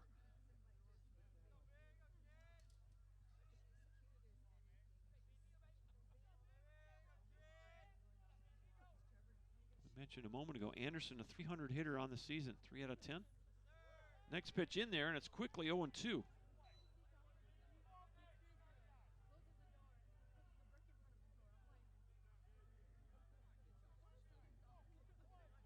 Apache's trying to keep that 4-run deficit here, or lead rather, excuse me. Little chopper, boy, almost a oh, he swung and missed. And a run comes home on the wild pitch. I thought he foul tipped it. And he missed it. And Schrabb missed it. Now it's going to be a strikeout and a wild pitch.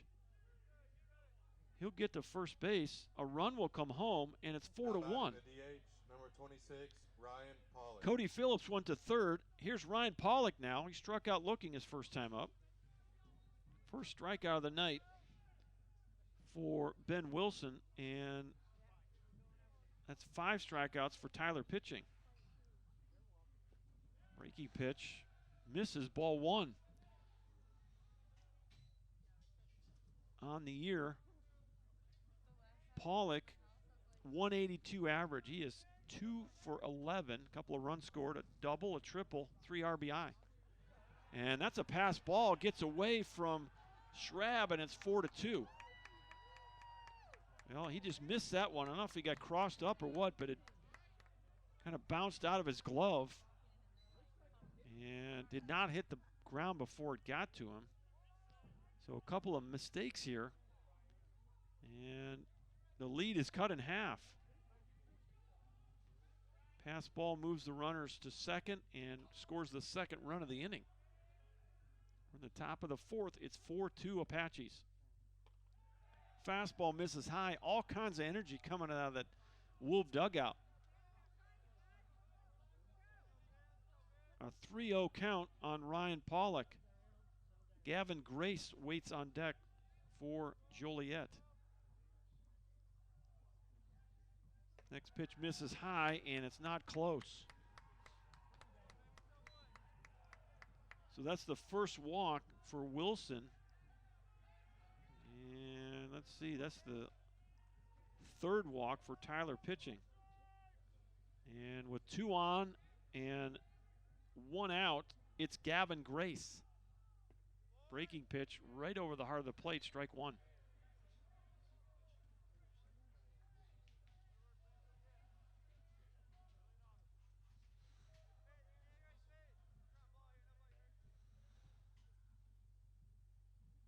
Oh, 1 pitch. Boy, Tommy hawked at that one. And he missed it. Comes up empty. It's 0-2. Left fielder Gavin Grace at the plate. He's the leading hitter, 4 out of 6 on the season. He's hitting .667. The 0-2.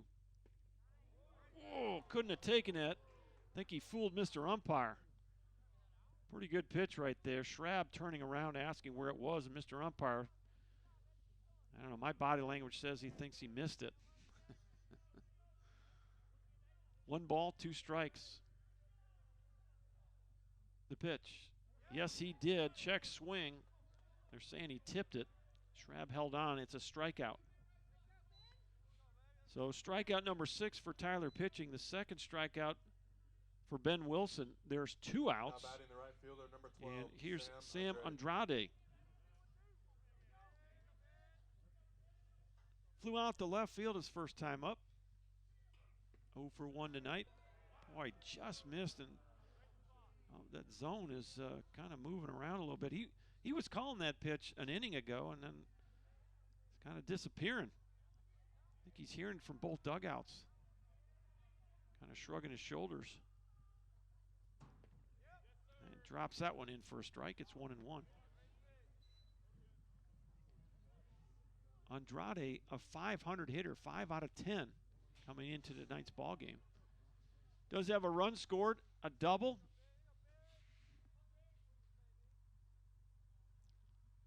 Breaking pitch. And boy, called a ball, and Mr. Umpire's giving the evil eye over to the Tyler dugout. I think he's had enough.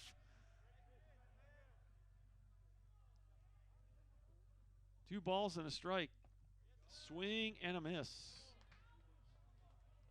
2 balls, 2 strikes, 2 outs.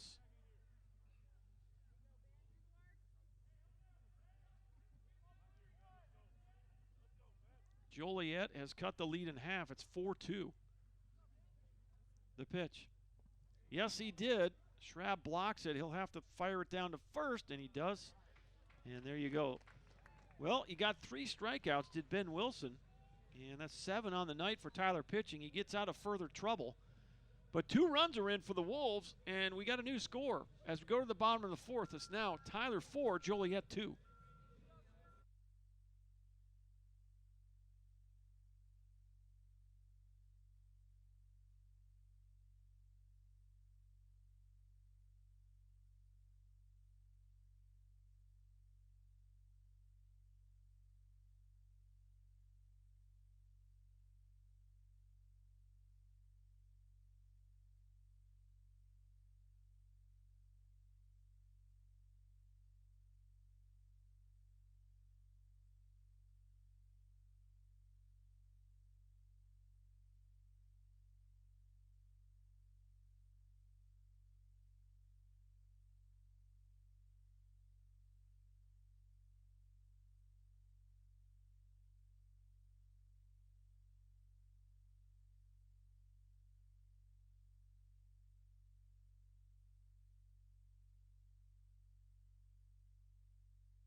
Eight, 9, and 1 for the Apaches.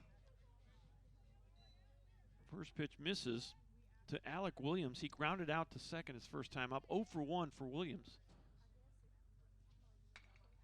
Ball's well hit to right, but it's going to be right at the right fielder, Sam Andrade, for out number 1. So, well struck by Williams. Got a lot of barrel there, but went right to the right fielder, Andrade, for out number 1. Here's Tyler Linweber for the second time tonight. Single to left field his first time up. Linweber steps in as the 9 batter in the lineup. On the year, 400 average. 18 hits and 45 trips to the plate. Line shot right at the third baseman, and Zach Stoner spears it for out number 2. So a couple of well-hit balls, but 2 outs. Back to the top we go for the third time. Here's Jacob Johnson. Johnson, 351 on the year for the Apaches. 20 out of 57. Leads the team with 20 runs scored. 8 doubles, a triple, 17 RBI. 4-2 now is our score. We're in the bottom of the 4th inning. A little change up, and Johnson takes it for ball 1. We're at the Brook Hill School in Bullard, Texas, just a few minutes down the road from Tyler. High school tournament over at Mike Carter tonight, finishing up. Big swing pop-up in the infield. This should do it. And the third baseman, boy, little snow. Wow. I guess he had it long enough to call it an out. He was kind of flipping it around his glove there. Johnson is out. That was third baseman Zach Stoner. And that'll go as a P5 in my book. 3 up, 3 down, nothing across in the fourth. A 0 on the board. And we go to the fifth inning. It's going to be 9-1-2 for Joliet. It's still 4-2. Back in just a minute on ApacheAthletics.com.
Two 2-0 count on Matt Dusky, the 9-hitter, swing and a miss. It's 2-1.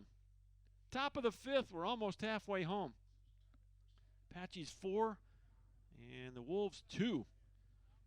Ben Wilson is towing the rubber for the Apaches, the second pitcher of the night for Tyler. Fastball misses high, it's 3-1. Well, the Wolves talking it up in their dugout. They got somebody thrown in their bullpen right now, so maybe on the verge of seeing another pitcher.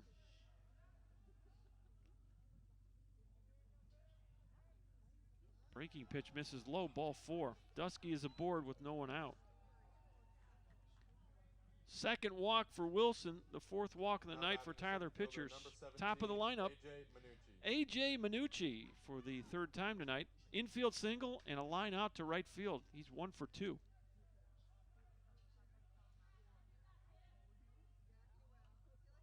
Tries to bunt his way aboard, fouls it into the net.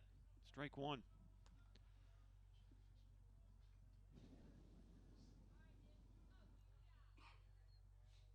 Minucci, 333 on the year, 3 for 9. Does have one double.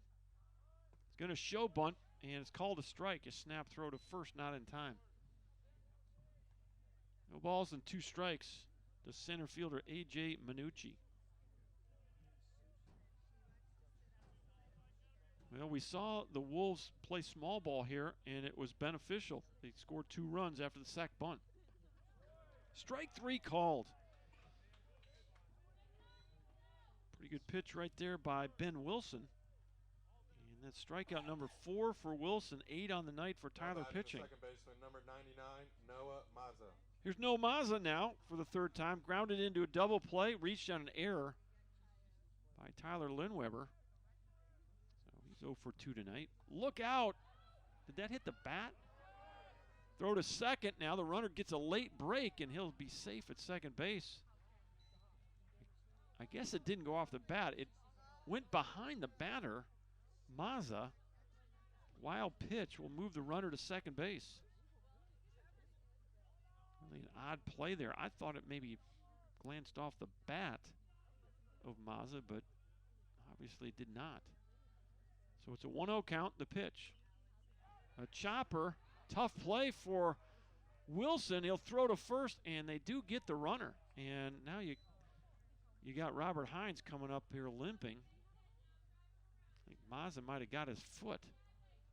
It's going to go 1-3 on the fielder's choice. First baseman, number 14, Cody Phillips. Dusky to third with 2 outs, and here is the first baseman, Cody Phillips.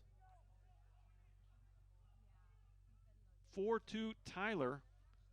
Runner at third with 2 outs here in the 5th inning. Breaking pitch misses away, ball 1.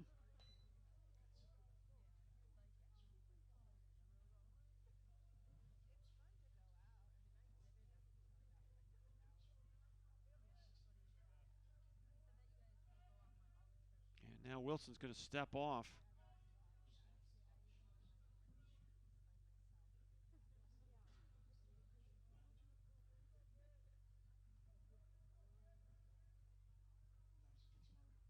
Breaking pitch misses low. 2 balls and no strikes.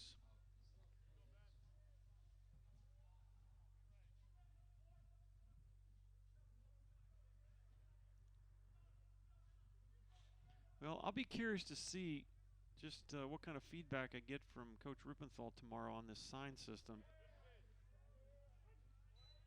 I know that it's just a different dynamic for that pitcher to have to look into the dugout and then look at the wristband. Not sure. It's just a different rhythm to the game for him. 2-1 pitch. Misses high and tight. And it's 3-1. Definitely be a little bit of an adjustment. The interesting thing, I guess you take those signs off the rubber. Wilson likes to work quick. Here's the 3-1. Drops it in for strike 2. So you're off the rubber, you get the sign, you look at the wristband, you step in and you go to work. 3 balls, 2 strikes. The pitch. And boy, put a good piece of hitting right there, and it's a 1-run game, 4-3. He hung a breaking ball, and Phillips made him pay. Good piece of hitting by Cody Phillips. RBI single to right. Scores the leadoff walk, Matt Dusky. And boy, those leadoff walks, they come back to bite you, don't they? 4-3 now, a 1-run game in the top of the 5th. Here's the cleanup hitter, Zach Stoner. Struck out looking and laid down a bunt. First pitch just misses, ball 1. Well, that breaking pitch was high and it got a lot of the plate. Was not a great pitch. And Cody Phillips makes him pay for it. Gets his 6th RBI of the season, which leads the Wolves. And Ben Wilson has fallen behind 2-0 now to Stoner. The pitch. There's another big swing on a fastball by a Wolf hitter. Stoner did not get cheated. 2 balls and a strike.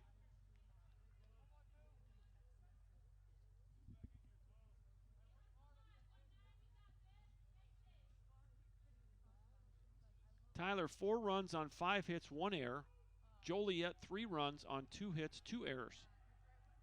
On the top of the 5th. Fastball misses away.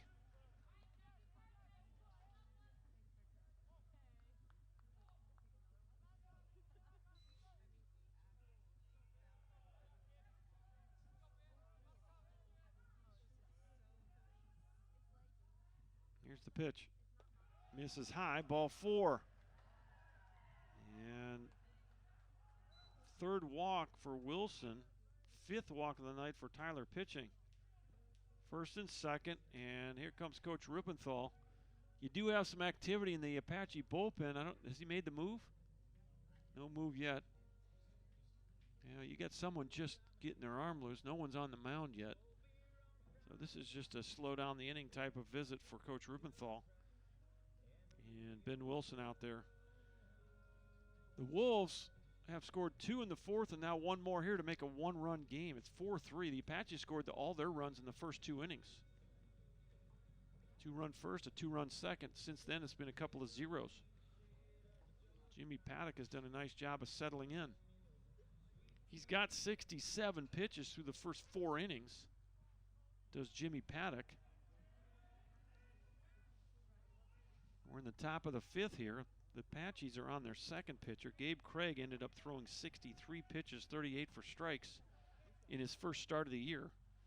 And Ben Wilson, the freshman from Tennessee, started the inning with 16 pitches. Where's he at in his pitch count now? 37 now, so he's thrown 19 in this inning alone. First pitch to Anderson. Popped out of play on the fastball, and it's 0-1. Beautiful night for baseball, if just a little bit cool. Started at 56 degrees. Last check, it was 52. And again, we will probably slide into those upper 40s before the night is over. 0-1. Big swing and a miss, and it's 0-2. Here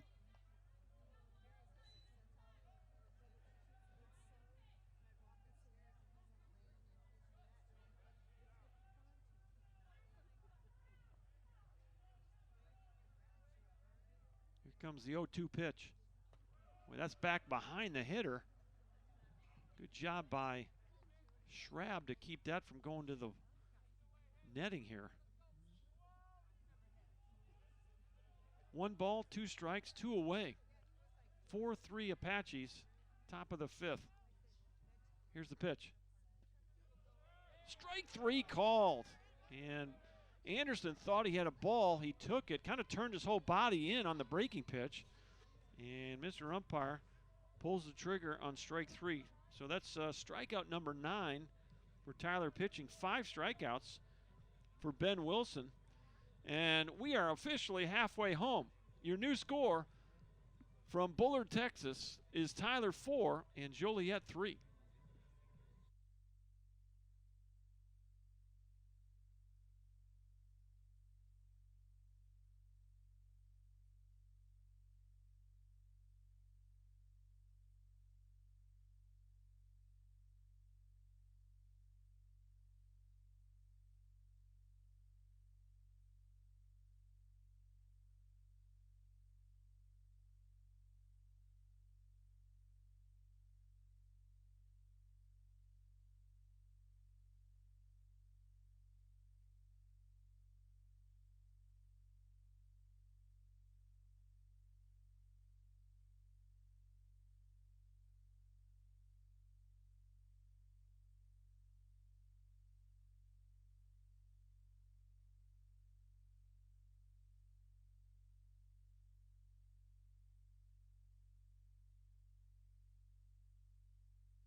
Welcome back to Bullard, Texas. Dr. John Groth with you. We're halfway home here at the Brook Hill High School baseball field. I don't know if they got an official name for this field, do they? All right, we'll have to see if we can figure that out here before they go off the air. The softball field is named Schwab Field, and we'll see if we can get the name for you before too long here. But we're on the campus of the Brook Hill School. And the Apaches and the Joliet Wolves doing battle tonight. It's 4-3 as we go to the bottom of the 5th. First pitch in the dirt.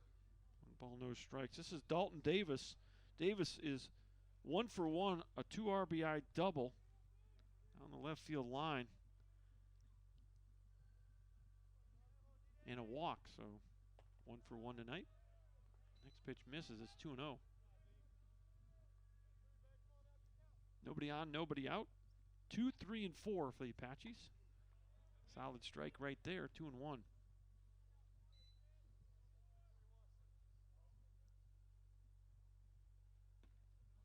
This ball misses away. Actually, it was 3-1. So ball 4. And it's a leadoff walk for the Apaches. Here's Heath Hood. The left fielder, number 5, Heath Hood. Let's see here.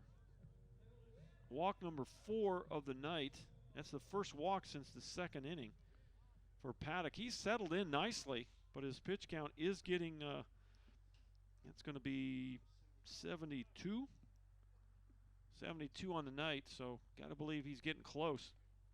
That breaking pitch goes behind Heath Hood for ball 1. A walk and a strikeout swinging, excuse me. He's 0 for 1. 4-3, Tyler leads it. We're in the bottom of the 5th inning. The pitch. Ground ball to short, could be 2. You backhand, throw to second for 1. Over to first, safe at first base. Good hustle by Heath Hood. Otherwise, that's a double play. Nice play by the shortstop, Matt Dusky. First baseman, number 20, ball was Robert well hit, Hines. and he fielded it, got rid of it cleanly. Mazza does a good job of relaying the ball to Phillips, but Hood hustles down the line and beats the relay attempt.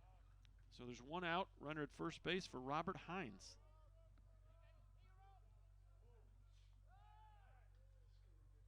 Trying to keep Heath Hood at first base. Well, we'll give you some updates here from Region 14 as we get a chance here. Breaking pitch over the outside corner, strike 1. In Division I South Zone, Sanjack 16-6 on the season, Blinn 13-7, Galveston 9-10, Alvin 8-11, Wharton is 7-13, and Laredo 7-10. That's the Division I South Zone of Region 14. Breaking pitch misses inside, 1-1. In the Eastern Zone, Navarro 10-10, Angelina 7-11, Paris 13-5, Panola 5-10, Bossier Parish 7-6, and Northeast Texas 8-10. And they are now, all those Region 14 Division I teams, in conference play. There goes the runner, throw to second, and not in time. A stolen base for Heath Hood. Coastal Bend and the Apaches, the only Division III schools. Coastal now 13-9 on the year. Of course, the Apaches come in with a record of 13-5.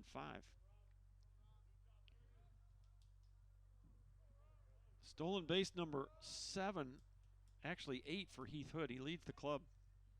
Now he's tied for the lead with Davis. Off the plate. And it's a 3-1 count on Robert Hines. Michael Schrab would be next for the Apaches. Trying to add to a 1-run lead. 4-3 in the bottom of inning number 5. Here's the pitch. Ball's well hit, but down the right field line. That's going to drift into the bullpen and out of play.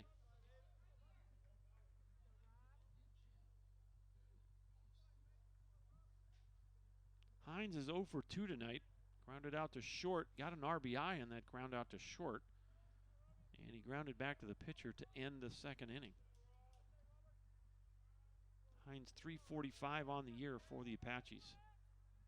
Big swing and a miss. Struck him out. That's a big strikeout right there. Let's see. Strikeout number 3 of the night for Jimmy Paddock. Catcher number 11, Michael Schrab.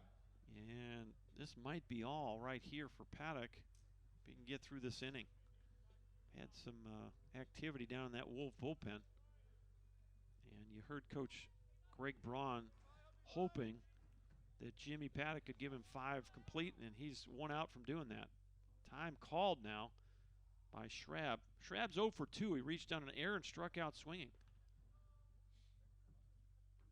On the year, Schrab 314 average.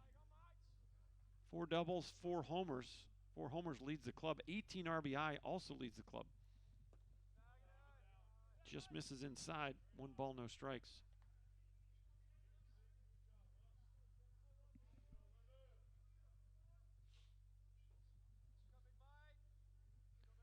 Apaches 4-5-1. The Wolves 3-2-2. The pitch. And that hit him.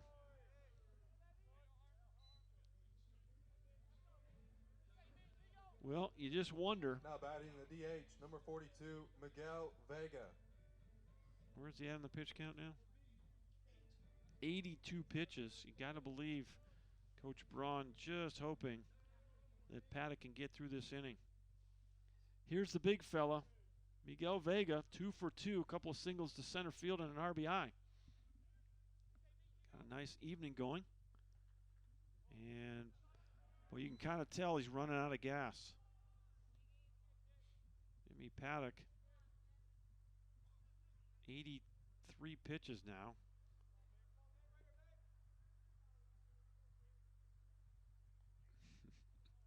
Looking in that dugout, and Coach Braun kind of pacing around. Popped him up. This might do it, and probably should. Andrade in right field drifts in, makes the catch, and there's your final out. So that'll go F9, and a 0 on the board, and it's still a one-run game. The Apaches leave 2 on, and we will head to the 6th inning. Your score remains Tyler 4 and Joliet 3.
All right, we have a new pitcher for the Apaches.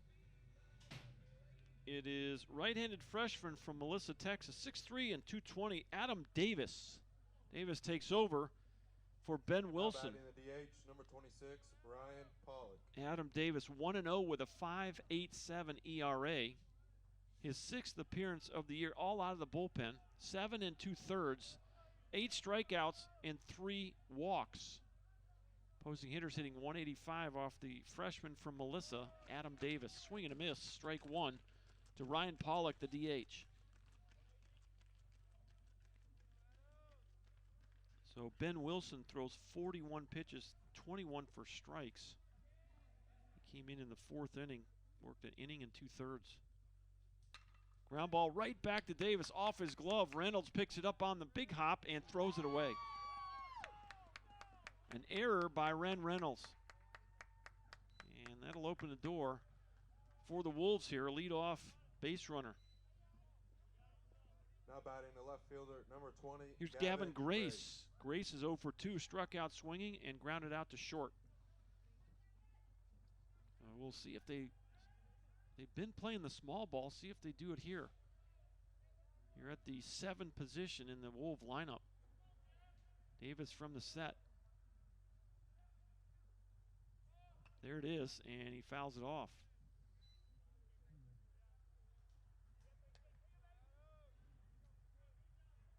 Well, gotta believe you're gonna do it again here.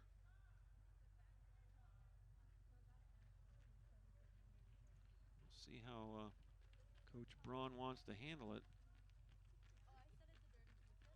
And that pitch misses. You did have a square around by Gavin Grace. Grace batting .667 coming into the ball game. But he did have a sacrifice to his credit. It's a 1-1 count. Davis from the stretch, the pitch. There's the bunt, and is it going to go foul? It does go foul. And Schrab pounced on that thing. And it's 1 ball, 2 strikes. Well, the next question will be, how committed to the bunt are you? Are you going to stay at it with 2 strikes?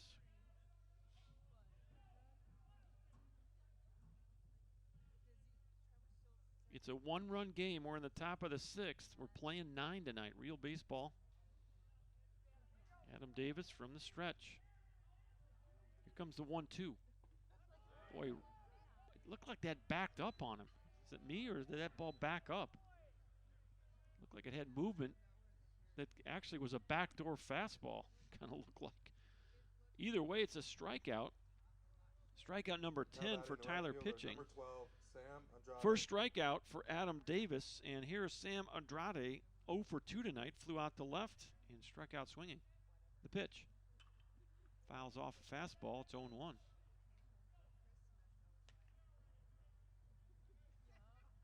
Four, 5, and 2 for the Apaches, 3, 2, and 2 for the Wolves. They managed to score 3 runs on just 2 hits. First one was an infield single, first at bat of the game. Next pitch just misses. The only other hit by the Wolves was a base hit to right field by 3-hitter Cody Phillips. Apaches have committed a couple errors, and they've had, pitching staff has walked a few batters. 4 batters to, so they've had some base runners. I guess 6 base runners tonight, and 3 of them have come around to score. Apaches have turned a double play tonight. 1 ball, 2 strikes to Andrade, the 8th batter in the Wolf lineup. Chopper fouled on the third base line. Dalton Davis comes in, scoops it up in foul territory.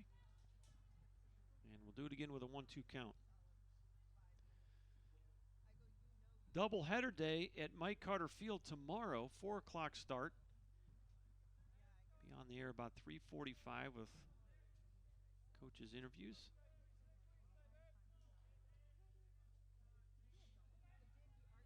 The 1-2.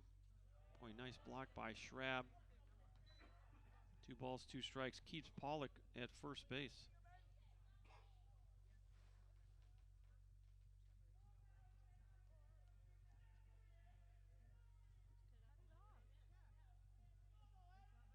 Davis comes set. Here's the pitch. Boy, pretty good spot right there. Just missed. A little bit low. And it's a full count.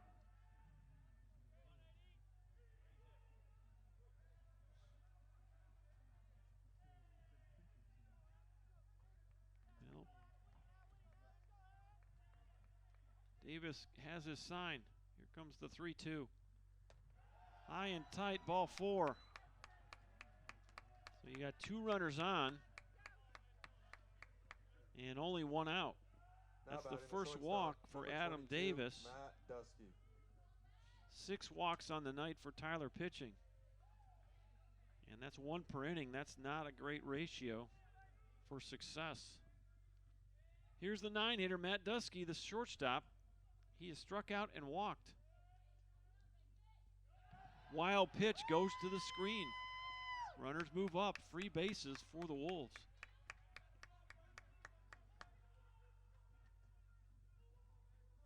And now a base hit will give the Wolves the lead. Dusky at the plate, squeeze definitely in play here as you're at the 9 spot in the lineup. And the Apache infielders coming all the way in to cut these runs down. 1-0 pitch. Swing and a miss. It's 1-1.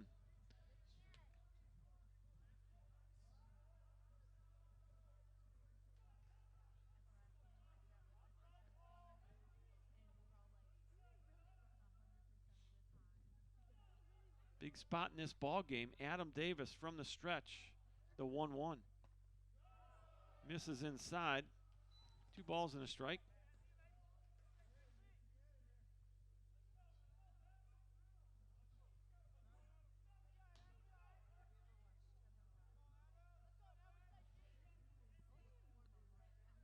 From the set position, here comes the 2-1. Misses high, 3-1. You got a base open here. And really with 1 out, the walk will not hurt you. You just got a feeling here that you want to come at this 9-hitter. You need a strikeout or an infield pop-up to prevent that run from scoring, tying the ball game. Here's the 3-1. Drops a curveball right over the heart of the plate, 3-2. Won't be surprised if you stay with that pitch right here. Even though we're in the 9 spot, with the base open, you really don't mind loading them up, setting up the double play. We'll see if they stay with the breaking pitch. 3-2, 1 out, the pitch. Swing and a miss, and it was an off speed. And Schrabb will throw down and get the out. So nice job there by Adam Davis getting the strikeout. And that's his second strikeout. 11 punch-outs now for the Tyler pitching. Top of the order, A.J. Minucci for the 4th time. 1 for 3 on the night, an infield single his first time up, a line out to right, and a strikeout looking. Adam Davis with some high-stress outs here. Big breaking pitch, strike 1.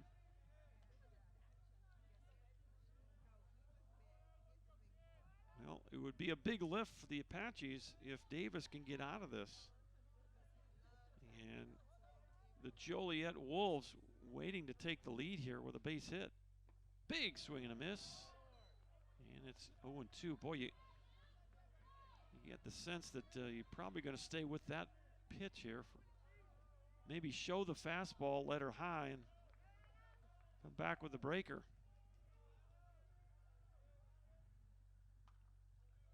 Looked like a slider again. Got in on the hands of Minucci. You want to make him hit your pitch here. You're way ahead 0-2 with 2 outs. 1 pitch away from getting out of trouble. Here's the pitch. High and tight. And 1 ball and 2 strikes. Now, you got him set up for a good breaking pitch right here. You snap off a good one. I think you got him. 1-2, 2 outs. The pitch. And it looked like it might have been a changeup. And way out in front is Minucci. He does foul it off.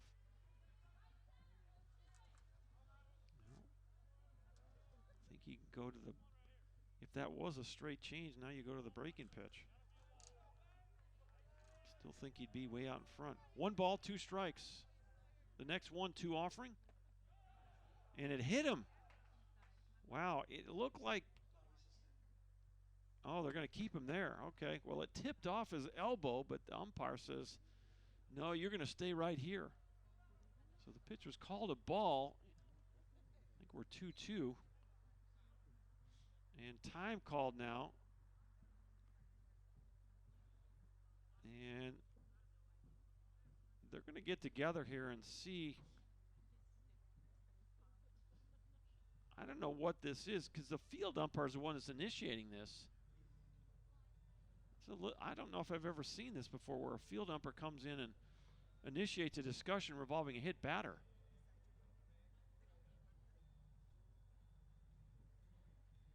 They could call this a strike, and the inning could be over. And they might be going to do this because they're talking to the coach. They might be punching him out here. Although it wasn't called a strike, or I don't know what they're talking about here. I don't think it was a called strike, so there has been an occasion where a strike it will nick a batter and they'll call it a strike. In this case, if that was the case, it would be strike 3. I don't know what this discussion's about.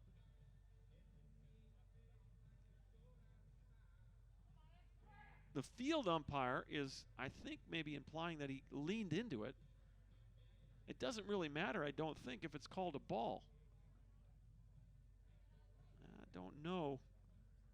We'll see what comes out of this discussion right here. Well, he's walking toward the dugout, and that's it. They're going to call a strike. Well, that's kind of surprising. I don't know. And the thing that surprises me there is the field umpire initiated that discussion.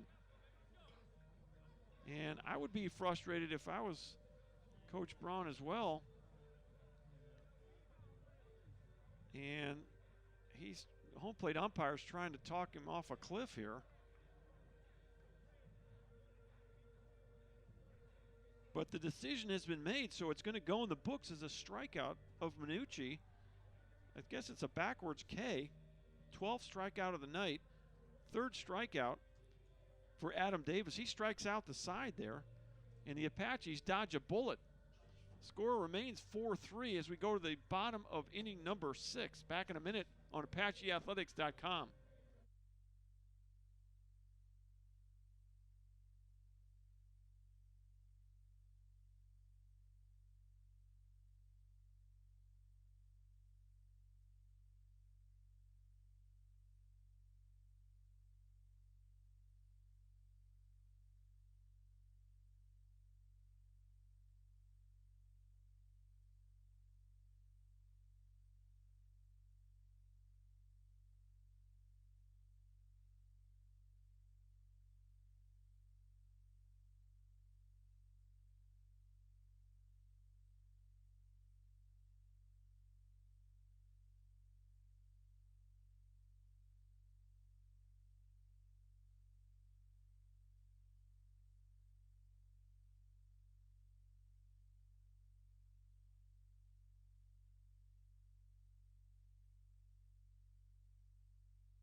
Bottom of the 6th inning here Number at 9, Reynolds. the Brook Hill High School. 7, 8, and 9 for the Tyler Apaches. Ren Reynolds will lead it off. He's 0 for 2 tonight. 4-3 is our score as we go to the bottom of the 6th inning. First pitch in there, strike 1. We got a new pitcher for the Wolves. It's a right-handed freshman from Plainfield North, 6'2" and 180, Josh Fleming. Fleming will take over for the starter, Jimmy Paddock, who gave the Wolves exactly what Coach Braun wanted, 5 complete, 84 pitches. Fastball misses high, 1 ball, 1 strike. And we were having a discussion in the press box about that last call. The thing that struck me was the field umpire initiated the discussion. Look out, right up the middle, base hit. Reynolds, a bullet right back up the box. And the Apaches Now batting with the a right leadoff fielder, runner. number 3, Alec Williams. Here's Alec Williams, 0 for 2, ground out to second, lined out to right field. Well, do you let Reynolds steal here? Gotta believe you might turn him loose.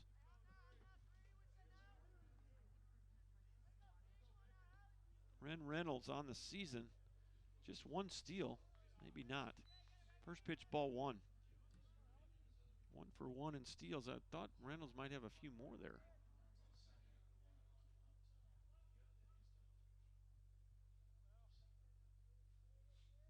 One ball, no strikes to the left-handed batting right fielder, Alec Williams. The pitch. Ball in the dirt. Nice job by Anderson.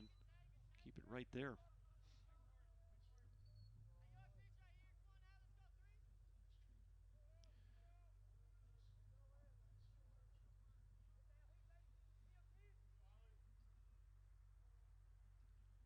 Josh Fleming, 1-0 on the season. Fleming has not given up an earned run, so his ERA is still 0-0-0. This is his 3rd appearance of the year. He has started a game. 5 innings pitched, 10 strikeouts, and no walks. So he's striking out 2 an inning.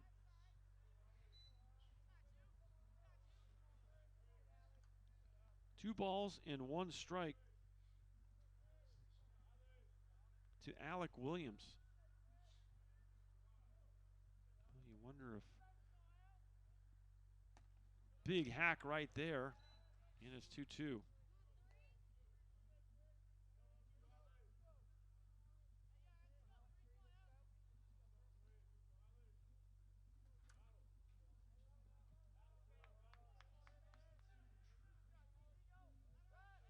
Another pick over. Yeah, you might. Ren Reynolds only with 1 steal, but they're keeping a close eye on him over there. Not going. Just off the plate and low. And it's a 3-2 count. Well, you might start Reynolds right here. We'll see. I bet they'll start him here. Pretty average lead. They want to keep him honest over there. Josh Fleming, the freshman from Plainfield North, on the mound for the Wolves. 3 balls, 2 strikes, nobody out. The pitch. Fouled off to the left side. That's headed over toward the softball field, Schwab Field. Really nice setup here. They got a covered hitting area, coaches' offices, concession area. Beautiful ballpark. Both the softball and baseball right next to it, each other here at Brook Hill. 3-2 pitch. He chased a high one. And there's 1 away. Williams strikes out. Now batting the shortstop, number 1, Tyler Linweber. 4th strikeout of the night for Joliet pitching. Fleming is striking out 2 an inning, so in 5 innings he came in with 10 punch-outs. That fastball had a little hair on it. Here's Tyler Linweber, 1 for 2 tonight. A single to left, scored a run back in the 2nd, lined out to the 3rd baseman. Fastball away, ball 1.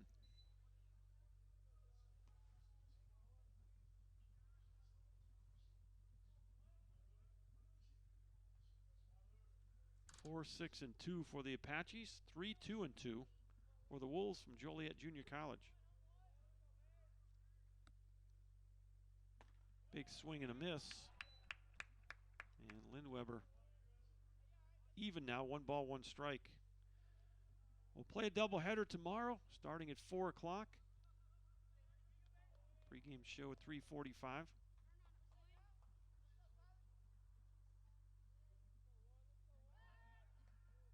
Snap throw over.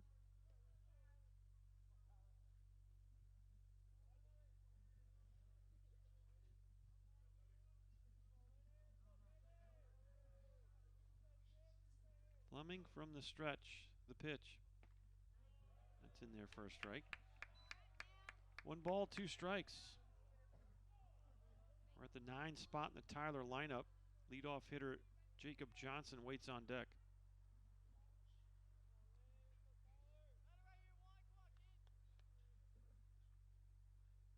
Here's the 1-2 pitch. Fouled off into the net. We'll do it again. Tell you what, Josh Fleming pretty close to balking here. You got to come to that discernible pause. He is barely stopping.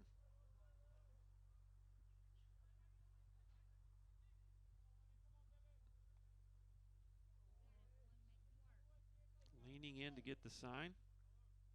He comes set. Well, he stopped plenty of time that time. Good block by Anderson. Going to keep Reynolds at first base. Even now, 2 balls, 2 strikes.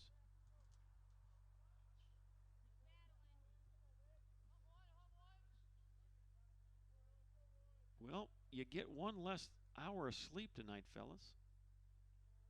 Spring forward. Got to set your clocks ahead before you go to bed tonight. The good news is we got a 4 o'clock start, so it's not quite as early as it could be. Could be worse. 2 balls, 2 strikes, 1 away. The pitch. Off the plate, a full count. Now, pretty good chance you may start Reynolds here. Get him on the move here with a full count. Let's keep yourself out of that double play. Going to be a full count pitch coming to Tyler Linweber. Josh Fleming has his sign. The pitch. On the move, Reynolds goes to second, and I don't know why you... Was it called a strike? It was called a strike. All right, well, Lindweber's out on strikes. The throw to second, not in time. Jacob Johnson. So back-to-back strikeouts for Josh Fleming. Reynolds steals second, his second stolen base of the year. And now it's Jacob Johnson's turn. Trying to add to a 4-3 lead. The Apaches have not scored since the second inning. In the bottom of the sixth. Jimmy Paddock did a nice job of settling in. And now it's Josh Fleming. First pitch. Low. Good block by Anderson. 1 ball, no strikes.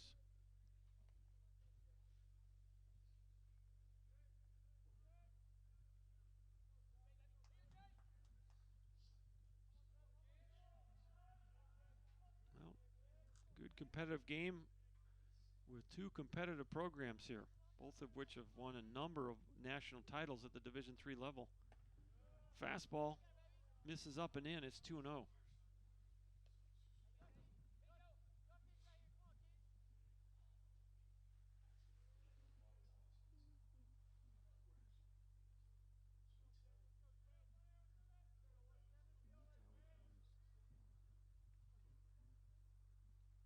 Here's the 2-0 from Fleming. Off the plate, 3-0.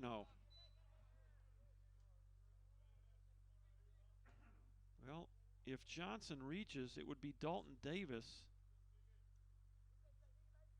next for the Apaches. A 3-0 count. Here's the pitch. Ball 4. A 4-pitch walk. And the Apaches trying to make some 2-out noise here. Now batting the third baseman, number 14, Dalton Davis.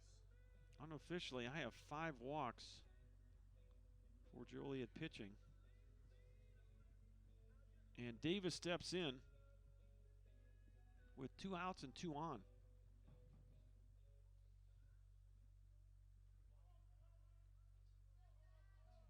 Davis is 1 for 1. Drove a ball to left field. 2 RBI double back in the second inning. Breaking pitch called a strike. He's got 2 walks to go with a double.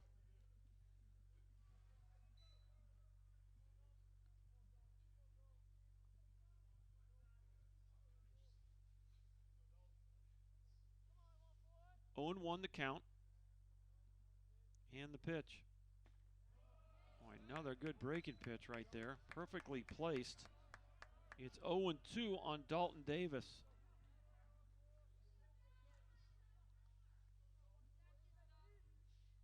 Josh Fleming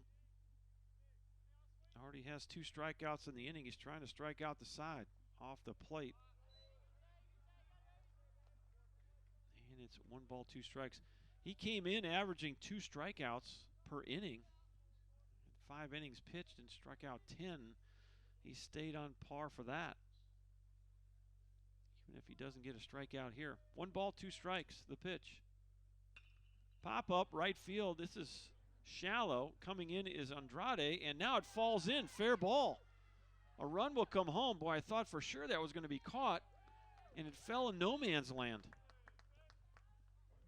Noah Mazza actually he probably had the best chance to catch that ball, and it fell just inside the foul line. So that'll be a single, a seeing eye single for Dalton Davis. He'll get an RBI. And the Apaches add to their lead now. They now lead it by 2. It's 5-3. Johnson went to third base. Reynolds scores, and runners in the corners with 2 away for Heath Hood.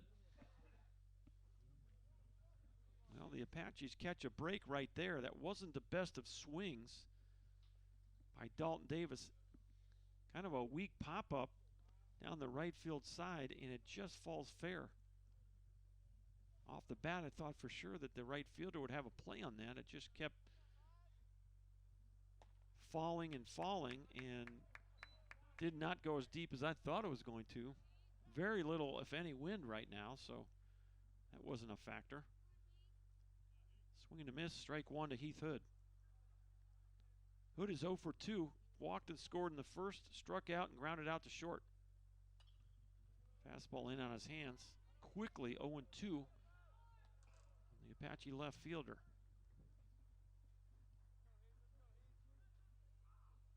Jacob Johnson's over at third base.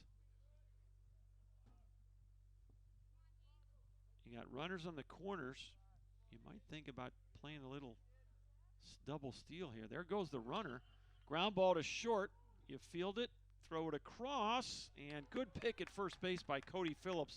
Saved another run. It'll go 6-3 in the books, but put a star by Cody Phillips' name on that play because he picked that throw out of the dirt from Matt Dusky at shortstop. But the Apaches do get one run, and your new score from Bullard, Texas, it's Tyler 5 and Joliet 3.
Two, 3, and 4 for the Wolves. We go to the 7th inning. It's getting late now. 5-3 Apaches. They just added an insurance run. They're half of the 6th inning, a seeing eye single. Boy, ball almost got the batter. Mazza, he spins out of the way, ball 1. Dalton Davis hit a flare into right field, and it fell about a foot fair, kind of in that no man's land behind first base. Ground ball up the middle, speared by Davis. He'll run it over and flip it to the first baseman, Robert Hines, for the first out. 1-3 if you're scoring at the house. One away. Here's Cody Phillips. Number 14, Cody Phillips. Phillips struck out swinging, walked, RBI single in the 5th. He's 1 for 2 tonight. Has scored 1 of the 3 runs for Joliet, and he's also driven in 1 of the 3 runs. He's been right in the thick of things here. First pitch is going to miss high, ball 1.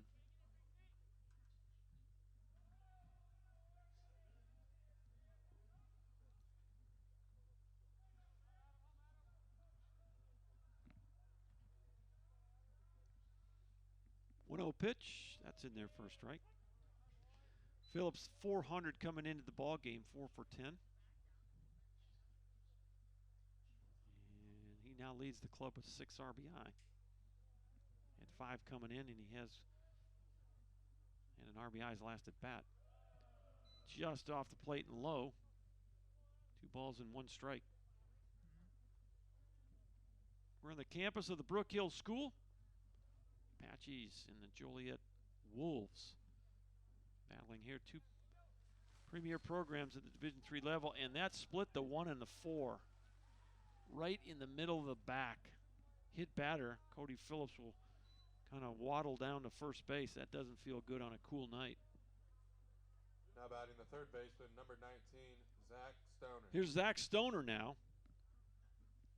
And Stoner on the night is 0 for 1. He struck out looking, laid down a sac bunt, and walked. And so the tying run at the plate now for the Wolves. And Cody Phillips needs a moment as he kind of rotates that right shoulder. Took one right in the back. Looked like it split the 1 and the 4 in the back of his jersey. But again, on a cool night, that does not feel good.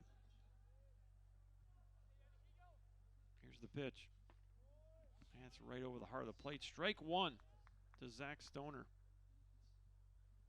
We started the game at 56 degrees. It's now 48. As that thermometer continues to drop. 0-1. Check swing. Thought he might have went. No go, says the first base umpire.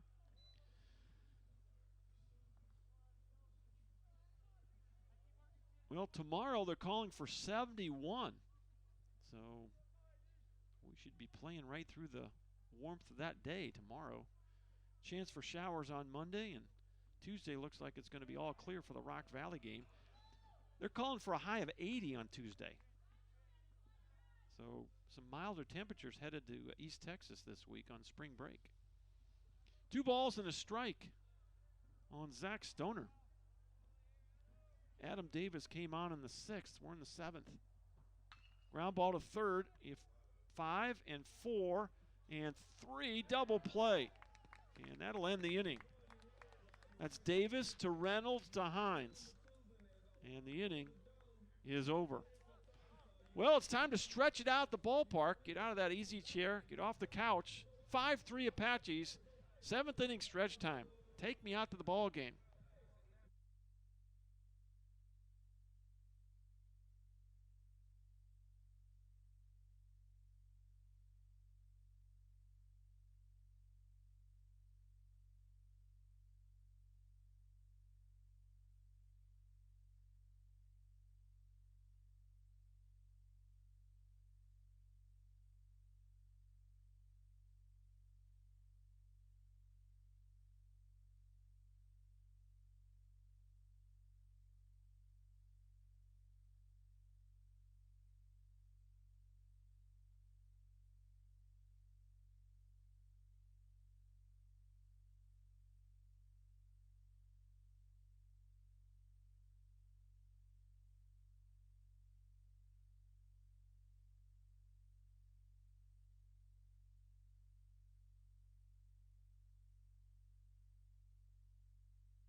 All right, the Wolves have gone to their bullpen again, and the new pitcher is Nick Serrato, 6'1", 170 freshman from Plainfield North, same high school as Fleming.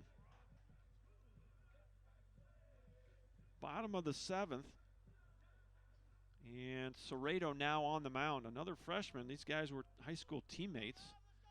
6'1", 170. First pitch misses, ball 1. 4, 5, and 6 for the Apaches. Robert Hines, Michael Schrab, Miguel Vega. 5-3 Tyler, bottom of the 7th. Check swing, yes, he went.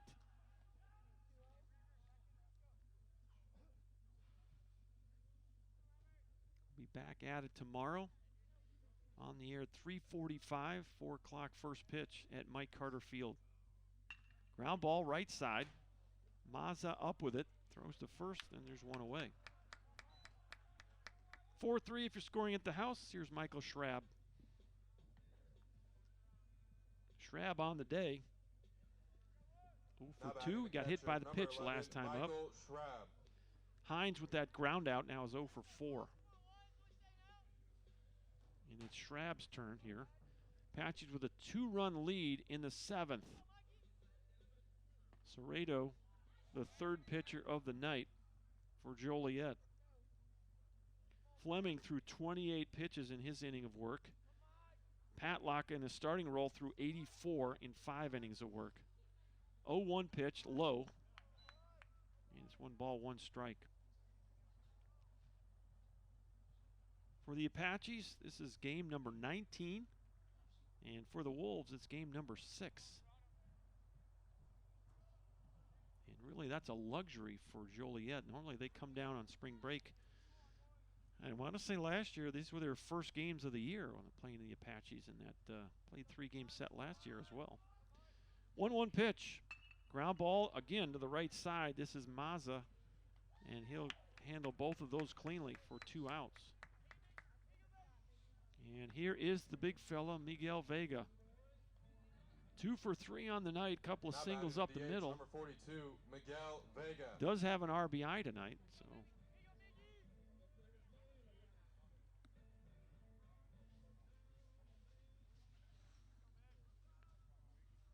Cerrato's numbers, 0-0 with a 4.50 ERA. This is his 3rd appearance of the year. In there for strike 1. 4 innings pitched, 4 strikeouts, and 2 walks for the freshman from Plainfield North. 0-1. Drops a breaking pitch right over the plate, and it's 0-2.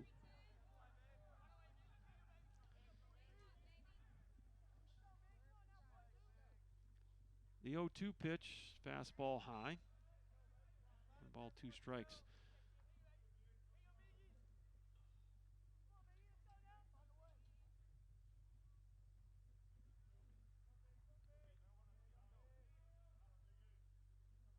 Here's the 1-2, and that's low. 2 balls and 2 strikes. Anderson, I don't know where he took that one, but off his arm. Those catchers get dinged up all the time.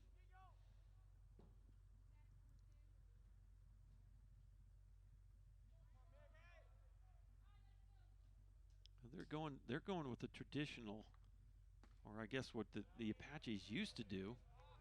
They're relaying the number signs to the catcher, and then he's giving signs to the pitcher.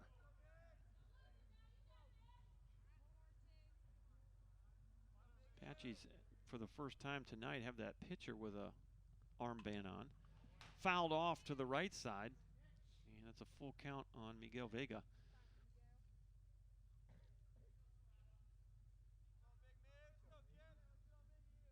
(5-3) Tyler. 2 outs in the bottom of the 7th. The pitch. Drilled into right field. This is trouble. That's going to fall inside the baseline, and Vega will chug into second base. Here's the throw, and it's a 2-out double for the big fella. Well, the Apaches trying to add some more insurance here. They lead it by 2, 5-3. They added 1 insurance run last inning. And here's Reynolds. Reynolds 1 for 3. Flew out to the second baseman in shallow right field. Grounded into an inning-ending double play in the 3rd inning, and a single and a run scored back in the 6th. Led the inning off with a single to center. Stole second. Scored on the RBI single by Dalton Davis. First pitch in there, strike 1. Apache second baseman steps in against the freshman Nick Cerrato. First inning of work for Cerrato. 0-1. Little pop-up, and the shortstop, Dusky, under it, squeezes it, and that's your inning. That'll go as a P6 if you're scoring at the house. The 2-out double by Vega is stranded, and we head to the 8th inning. Score remains Tyler 5, Joliet 3.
right, the Apaches have gone to their bullpen for the third time tonight.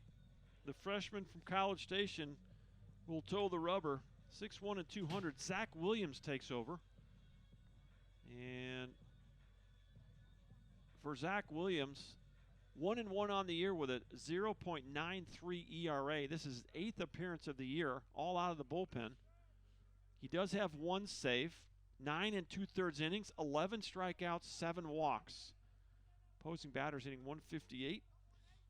Of the freshman from College Station, Zach Williams. First pitch. In there for a strike. It's 0-1. This is Nick Anderson, the catcher. Anderson 0 for 2. He's walked and struck out twice. We're at the 5 spot in the Joliet lineup. Top of the 8th. Big swing and a miss. And it's quickly 0-2.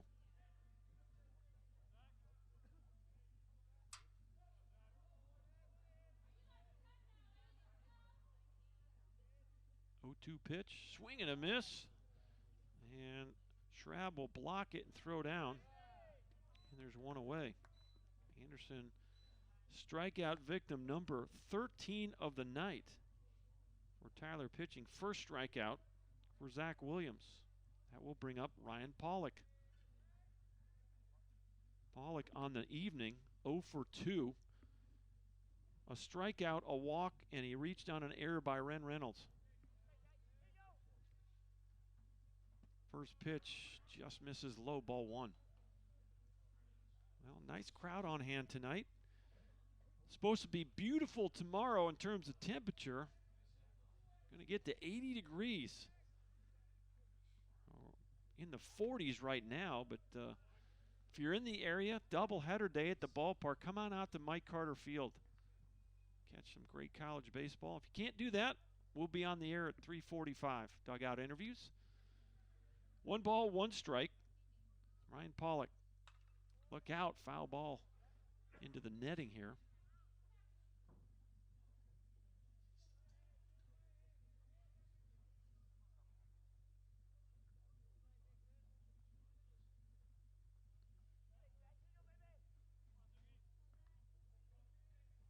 One ball, 2 strikes, 1 out.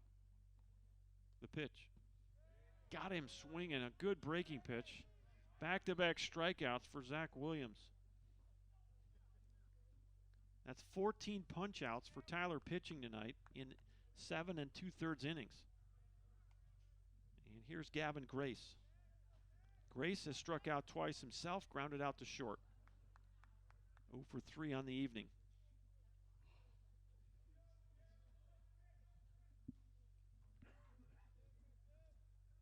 First pitch, he's going to show bunt, pull back.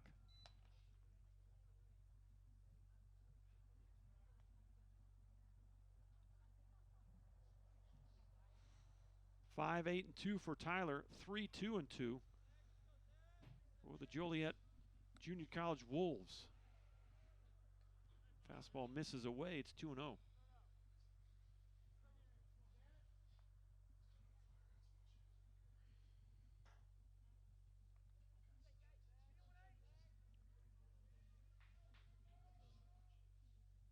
Next pitch called a strike. I think we're 2-1 here.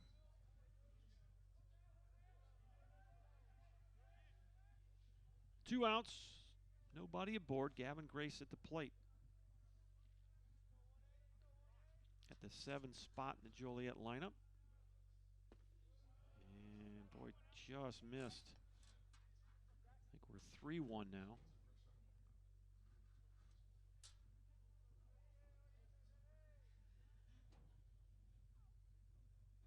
Nobody on and 2 away. We're in the top of inning number 8.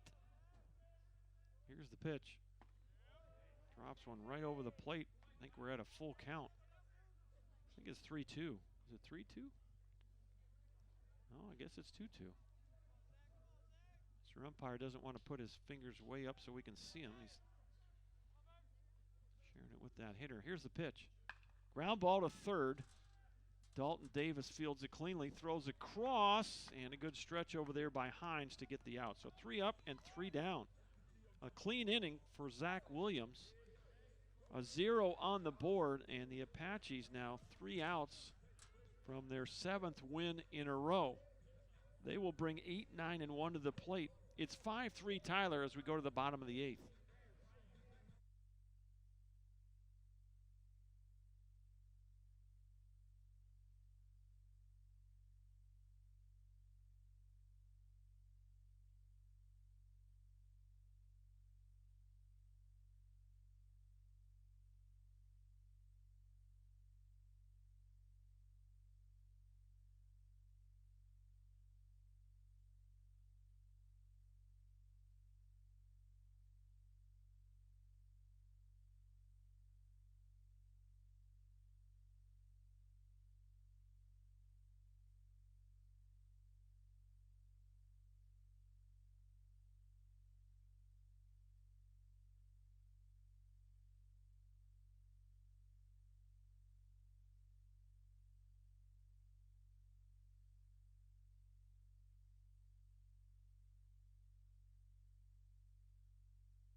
All right, the Wolves have gone to their bullpen for the 3rd time tonight, so both teams have used 4 arms in this ball game.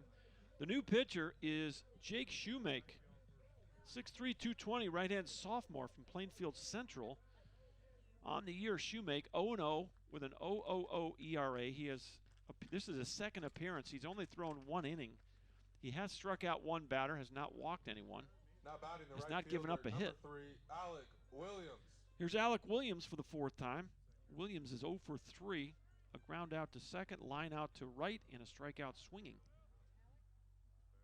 8, 9, and 1 for the Apaches. Williams, Linweber, and then Johnson at the top. Ball off the plate, ball 1. Apaches 5, 8, and 2. The Wolves 3, 2, and 2. There's 2 hits for Joliet tonight. Well, if you're just looking at the numbers here, the Apache pitching staff has struck out 14 batters. They've also hit a couple guys and got some walks, so pitches in there. 1 ball, 2 strikes. Try to see if we can unofficially give you some walk numbers. 1, 3,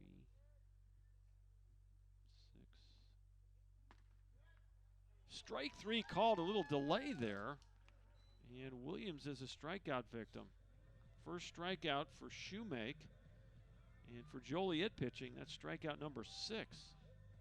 Now batting the shortstop, number 1. Here's Tyler Linweber, the shortstop, 1 for 3 tonight. A single to left and a run scored in the 2nd inning. Lined out to 3rd, struck out looking. Back in the 6th inning. We're in the bottom of the 8th. 5-3 Tyler. First pitch misses high, ball 1.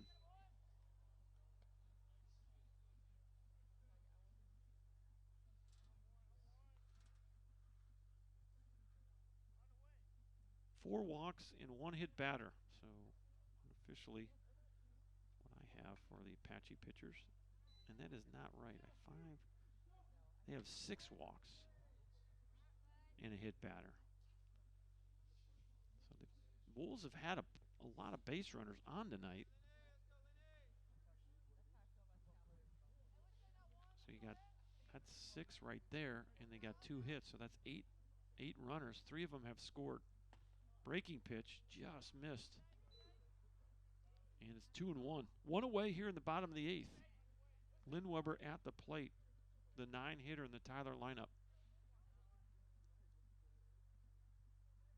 Jake Shoemate, the big right-hander, falls off the mound and falls behind 3-1.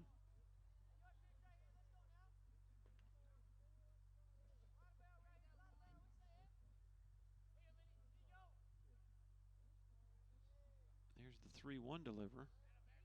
And just misses low, ball 4. Now batting the center fielder, number 17, Jacob Johnson. That's the 6th walk of the ball game, and back to the top you go for the 5th time. Jacob Johnson, who has gotten 2 of those 6 walks. He steps in with 1 on and 1 out.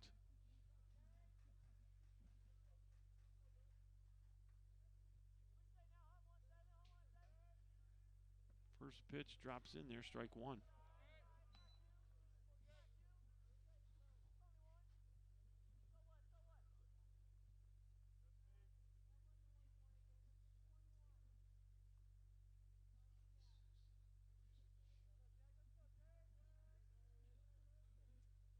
Shoemake from the stretch. Pretty good lead at first base by Linweber. 1 ball and 1 strike. Linweber has stolen 3 bases so far this season. Got a pretty healthy lead over there. You might see him go. It's called a strike. It's 1 and 2. Well, you might see him go right here. You got a 2-run lead. You got Jacob Johnson at the plate. I think I'd turn him loose right here. He's been getting a pretty healthy lead. You might see a pickoff as well. Not picking off and not going. There's a pass ball. I don't think it hit the ground, did it? Looked like a pass ball, so the runner will go to second. Was not running on the pitch. So now Linweber in scoring position with 2 away and a 2-2 count on Jacob Johnson. Apaches opened this thing up early. 4 runs in the first 2 innings. 2 in the first, 2 in the second. They scored 1 more in the 6th. And that's where we stand. It's 5-3. Big swing by Johnson, fouls it off down the left side. Joliet scored 2 in the 4th and 1 in the 5th. Fairly well pitched game tonight. A little shaky defense at times. Both teams have committed 2 errors. Only 10 hits between the 2 teams.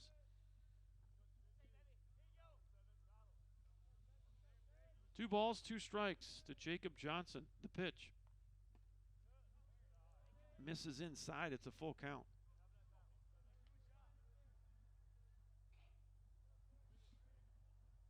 Well, if Johnson should reach, it's Dalton Davis next for the Apaches.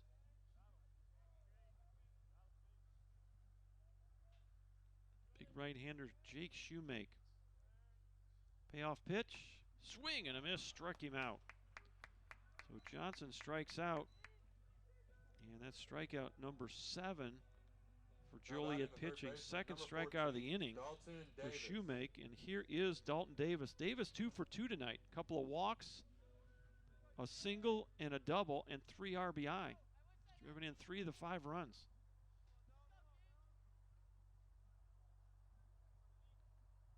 Give him 12 for the year. First pitch misses, ball 1.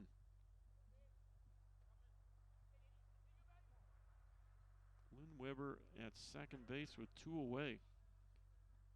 Sophomore Jake Shoemate trying to get the Wolves back into the dugout with just a 2-run deficit. Here's the pitch. Ground ball, second base. This is Maza, and he'll throw over for the final out here in the 8th. And we will go to the 9th. Your score from Bullard, Texas, it's Tyler 5 and Joliet 3. Back in a minute on ApacheAthletics.com.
Well, it's do or die time for the Wolves from Joliet Junior College. Sam Andrade, 8-9-1 for the Wolves. Will lead it off. 0 for 2 with a walk tonight for Andrade. McCray Wiest is a new pitcher here in the ninth. 6'5", 195 freshman out of Plano. First pitch misses, ball 1. For McCray Wiest, this is outing number 8 of the year. He's 0-2 with an 8.00 ERA, 9 innings pitched, 13 strikeouts, 7 walks. Opposing batters hitting .216 off the freshman from Prestonwood Christian Academy. Breaking pitch right over the heart of the plate. It's 1-1. 6'5" and 195.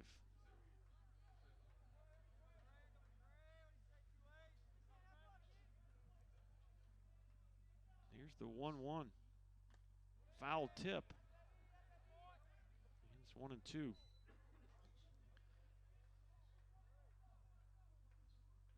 Well, he's a big fella. And we're calling him Big Bird up here in the press box. Long and lanky.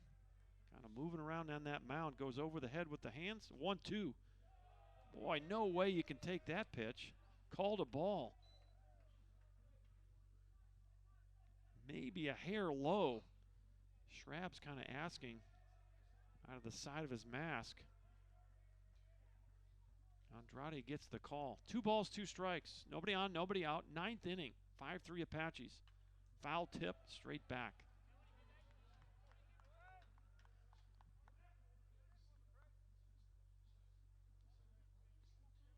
So Wiest has been pumping the strikes in there.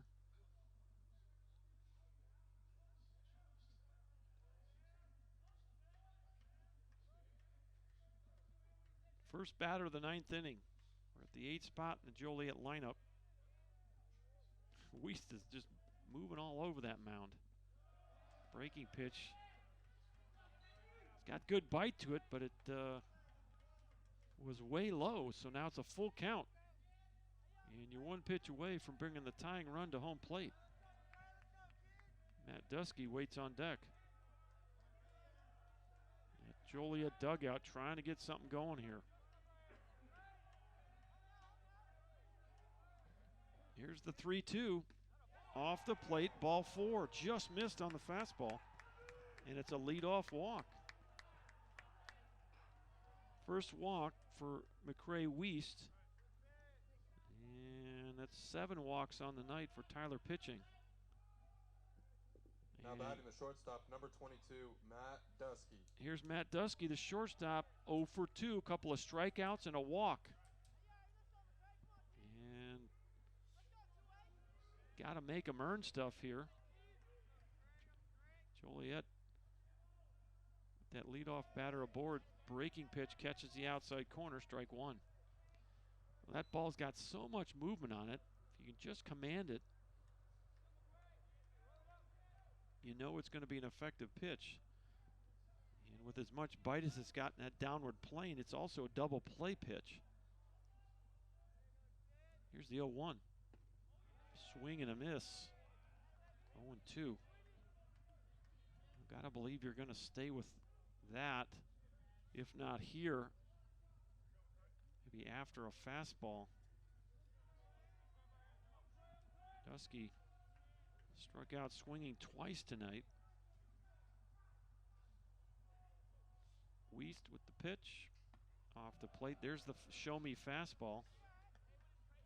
And now you come back with the good breaker here. Try to get the strikeout. 5-8-2 for Tyler.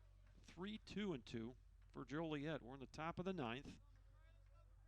Game 1 of the 3-game series between these two clubs.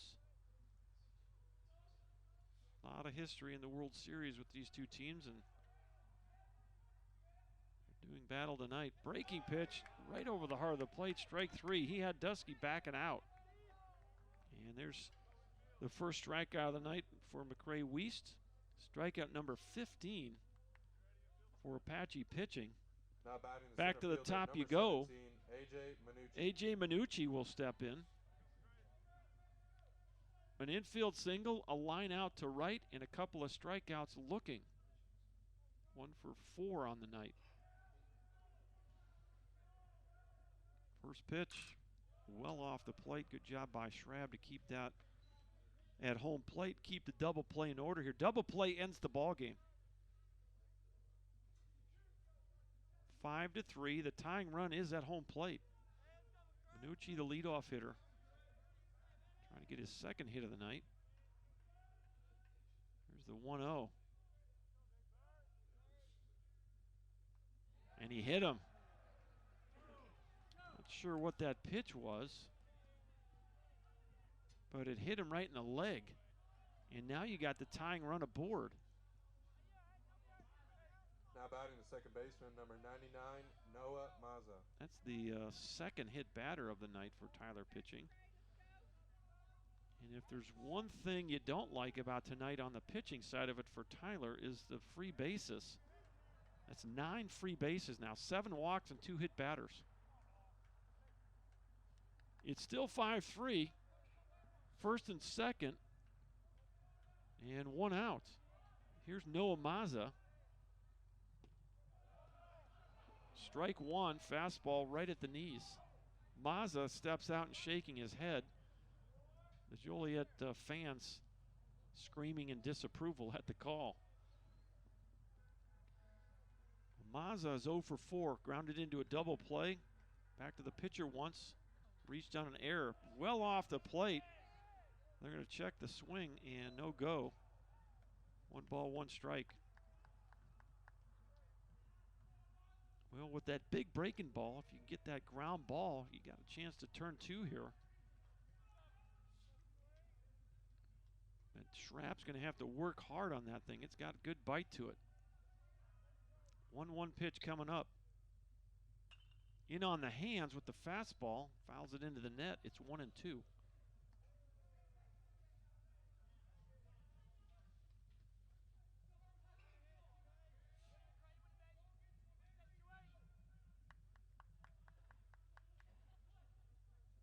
One ball, 2 strikes, 1 out. 2 aboard for Joliet.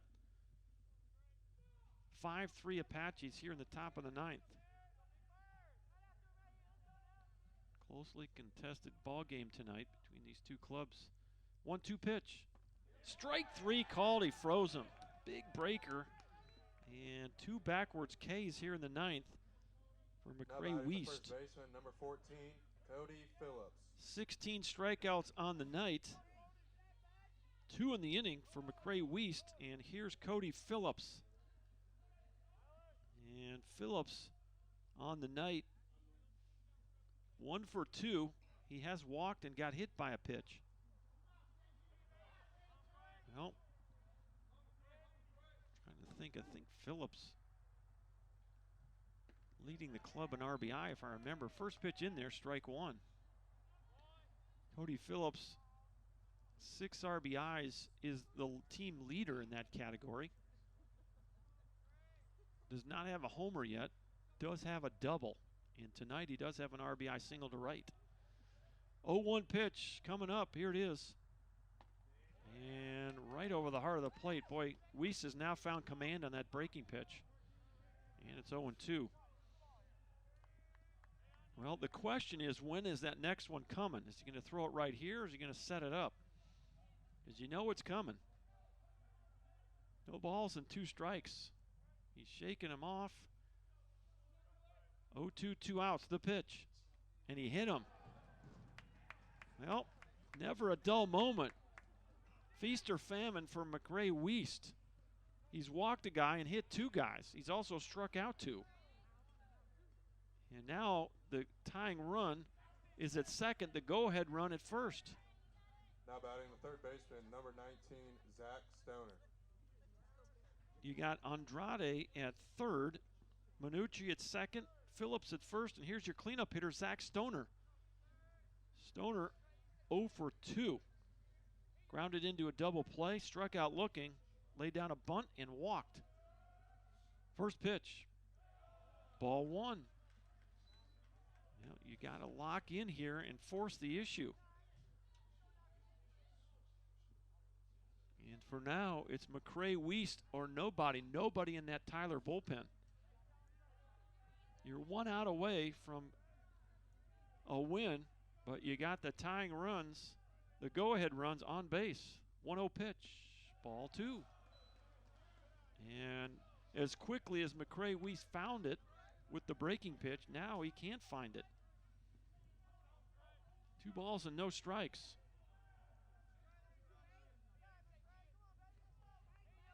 Zach Stoner, the cleanup hitter for the Wolves. The 2-0 pitch. Wild pitch goes to the screen, and now you got a running situation. Ball thrown away, and everyone goes back where they started from. Boy, that resembled the play at Angelina when you didn't have to throw it to home plate, and they ended up scoring a run. And the Apaches avert disaster there, barely. You almost had a rundown situation as the runner at second, Minucci, almost ran Andrade off a third. You would take that out at second and give up the run because you get Andrade in a rundown there. That would have ended the ball game. 3-0 pitch. Called a strike. It's 3-1. You're walking on the edge if you're McCray Weist here. Can he come all the way back here? It's 3-1. 2 outs, bases loaded, 5-3 Apaches. Joliet trying to get a 9th inning rally with 2 outs. Here comes the 3-1. Ball 4, he walked in a run.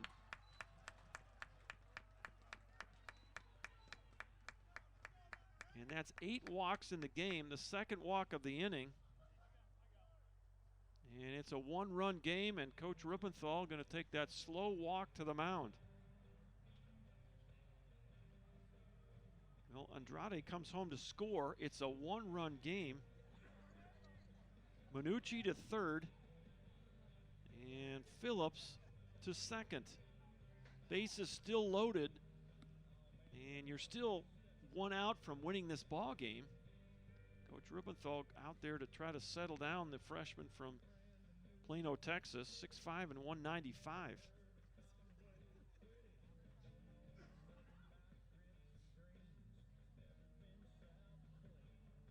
McCray Weist, this is his 8th appearance of the year. He is 0-2 with an 8 ERA.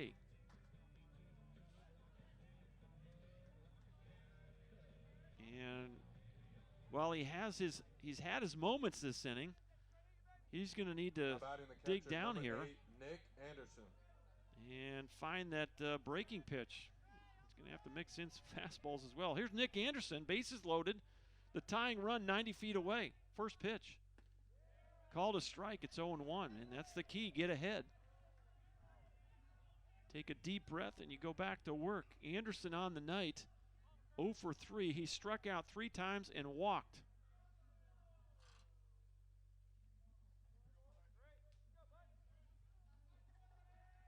Bases loaded in a 5-4 game, top of the 9th. Tyler ahead by a run. Joliet pushing the envelope here in the 9th inning. Breaking pitch just missed. And it's 1 ball, 1 strike. Anderson, 2 strikeouts were swinging, 1 was looking. He walked back in the 2nd inning. Here's the 1-1. Swing and a miss. Big breaking ball, and Schrabb does a great job. Boy, Schrabb's got to be a beast back there with a tying run 90 feet away and that big breaker by Weist. Now you're down to your last strike. And McCray Weist from the stretch, the 1-2 pitch. And that ball probably overthrew it, stayed up in the zone. And it's 2-2. Well, are you going to throw 2 of those? Are you going to throw 2 more breakers here? I bet he does. 2 balls, 2 strikes, 2 outs. It's a 5-4 game in the 9th inning. The pitch. And that ball, I don't know where the hitter was going. The ball hit well short of the plate, and it's a full count. Now the problem for the Apaches is that the runners will be off with the pitch, and Phillips will get a running start at second base. So if this ball's put in play, and what do you got here? And he just threw the wristband. Evidently he doesn't like it, or oh, it was the sole of his shoe. I thought he threw that wristband. What happened? And I think, I don't know what's going on here. Coach Ren and Coach Rubenthal, I don't know if we've got an equipment issue here. He's going down to someone ran down to the bullpen. I don't know, something he threw off into the dugout. And we think it might have been part of his shoe. Kind of a strange situation. You're down to the possibly the last pitch of the ball game, and we got a delay. This doesn't bode well. I think advantage Joliet here, because now you got this long delay. Your pitcher's walking down to the bullpen to get something. And is it a shoe? He's changing shoes. Boy, I couldn't get too much stranger here. With a 3-2 count and 2 outs in the ninth in a one-run game. And Coach Braun and Coach Ren are having a moment over there. The umpires are over there wondering what's going on as well. And it sure looks like he's changing shoes. And now, if you're Coach Rubenthal, do you ask for a couple of warm-up tosses? I don't know. I think I might. All I can do is say no. He's changing both shoes, so something happened to one of his shoes. And that ball was well short of the plate. I don't know. It might be in order to let him have a couple of tosses here. I don't know what the rules say about an equipment change here in the middle of an inning. I don't think I've ever seen this. And certainly not with one pitch left in the ball game. Potentially. He's got new shoes on, and I would think that you might let him throw a couple for safety's sake. And we'll see here. They're gonna let him throw a couple here, and this is probably wise, just because of the safety factor. You don't want a pitcher, and there you go. You launch one out of there, and you got to make sure that that hitter is going to be safe, and that McRae has got a new set of shoes on, and they're going to give him a couple of tosses to get himself right here with the feet. And so he's going to make one more toss. He's going to throw a breaking pitch, throwing a couple of fastballs.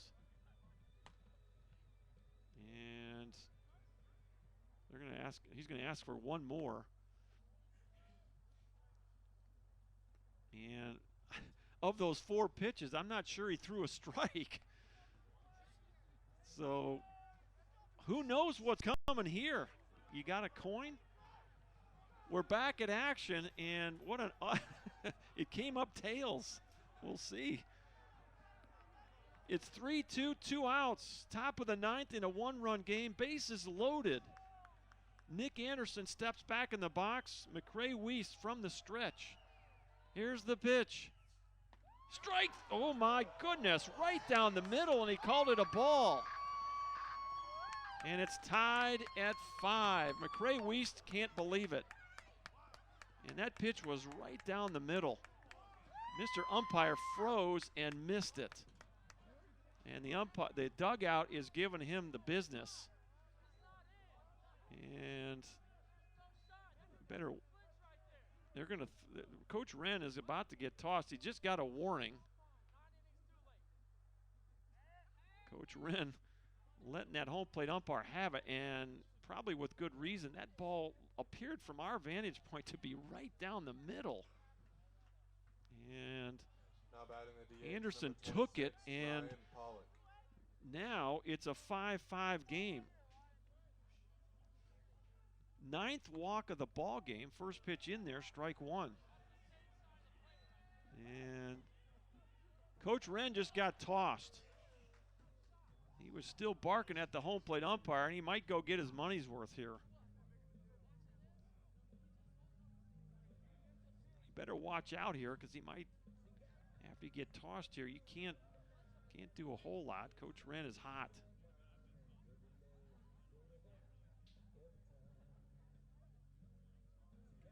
He's still fuming over that 3-2 call.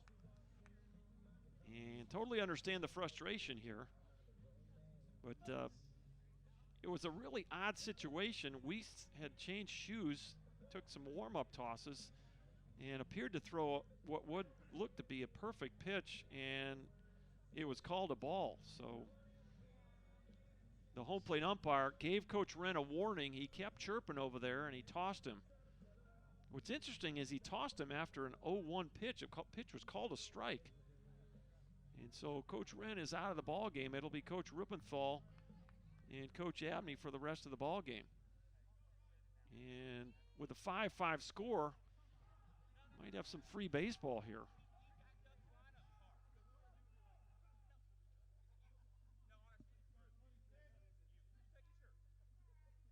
Now the field umpire is coming in to try to clarify things with Coach Ruppenthal, who's now the man in charge. 5-5 in the ninth, a wild one here in Bullard. As the Apaches have just relinquished 2 runs in the ninth. You know, part of the problem here is that you put yourself in this situation if you're McRae Wiest. In the ninth inning, you have walked 3 and hit 2 batters. This inning does not come down to 1 pitch. And so the situation, have the emotions running at a high level. It's 0-2 now with 2 outs. And there's ball 1. It's 1 ball, 2 strikes. The batter is Ryan Pollock. And on the night, Pollock 0 for 3, a couple of strikeouts, a walk. And he reached on an error. 5-5 is our score. Joliet has just tied it here in the ninth inning with 2 runs. And they still don't even have a hit in the inning. 1-2 pitch, fouled off, and we'll do it again. Well, the inning started with a walk, a strikeout, a hit batter, another strikeout, another hit batter, and 2 more walks. And that's where we stand right now. Bases still loaded. Score tied at 5. From the stretch, the next pitch. Look out, fouled off to the left side. And it remains 1 ball, 2 strikes. Now, Joliet faithful getting vocal over there behind their dugout. Well, I don't know where Coach Ren went. He's supposed to leave the ballpark. And he can't really, he's supposed to be out of the dugout area, so he can't do any coaching. So, still 1-2. Here's the pitch. Strike 3 called, and we're going to the bottom of the ninth, all tied at 5. As the Joliet Wolves bring 8 batters to the plate, they score 2 runs. Wiest strikes out the side, and that's strikeout number 17 of the night. And a new ball game. 5-5, we go to the bottom of the ninth. The Apaches have 3, 4, and 5 come to the plate. Back in a minute on ApacheAthletics.com.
First pitch in there, strike one to Heath Hood. Got a new pitcher for Joliet, 6'2", 220. Right-hand sophomore out of Lockport Township, Matt Ostrowski. And that pitch misses high, ball one. 1-1. On the night, Heath Hood 0 for 3 with a walk and a run scored. Strikeout, a couple of groundouts. Our next pitch popped up right field, shouldn't be a problem. Andrade comes in and makes the catch for out number 1. 1 up and 1 down in the bottom of the 9th. Here's Robert Hines, 0 for 4 tonight. Now batting the first baseman, number 20, Robert Hines.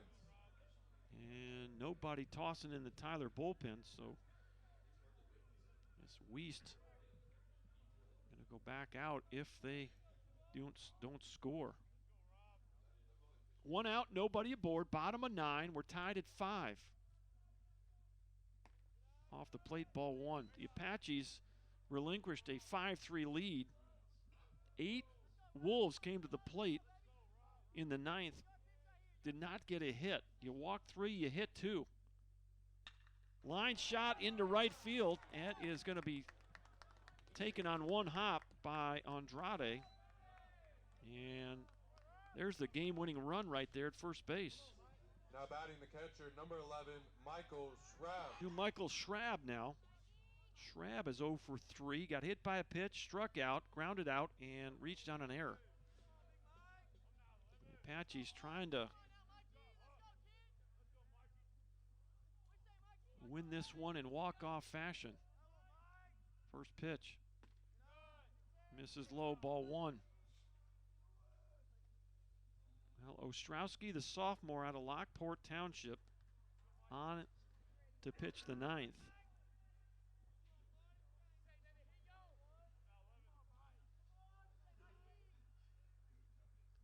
Off the plate, 2 balls and no strikes. On the year, Ostrowski, his 3rd appearance of the season, he's 1-0, has not given up an earned run yet. 6 innings pitched, 11 strikeouts, just 1 walk. Opposing hitters hitting 190 off Ostrowski. Here's the 2-0 pitch. Pop up, and this is back behind first base. And it's the second baseman, Mazza, squeezing it for out number 2. So 2 outs in the inning, and here's now batting the DH, number 42, Miguel Vega. Miguel Vega. Well, Vega on the night, 3 for 4. He's got 3 of the 9 hits for Tyler, and with Hines at first base here. There goes the runner, and throw to second, not going to make it. He's safe. Now all you need is a single to win the ball game. Hines steals second base.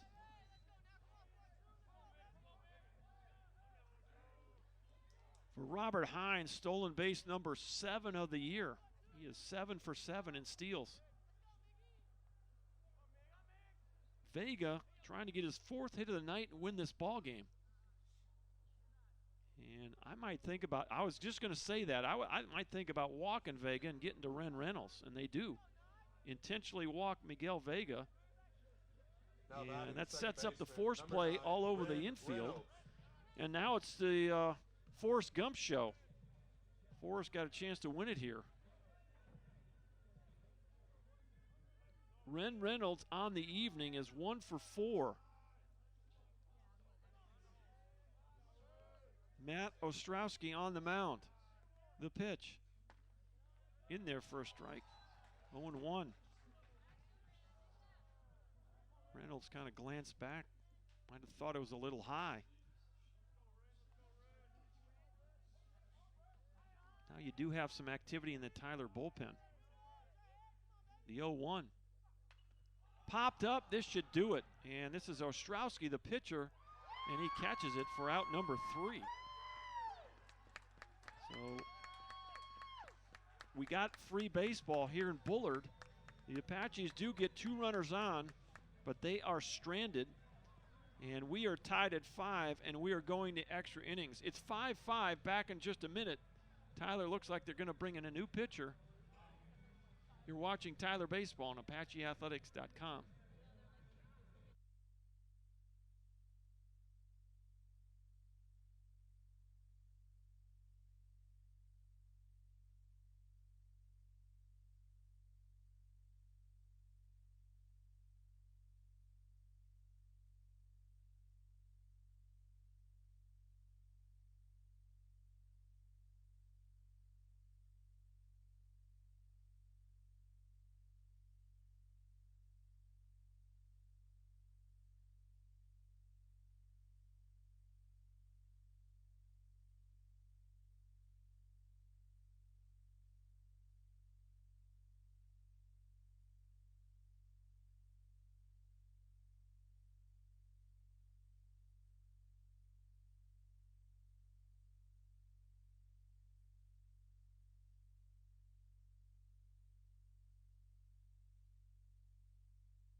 All right, we're headed to the top of the 10th inning. The new pitcher is Matthew York, 6'3", 185, right-handed freshman out of Hallsville, Texas.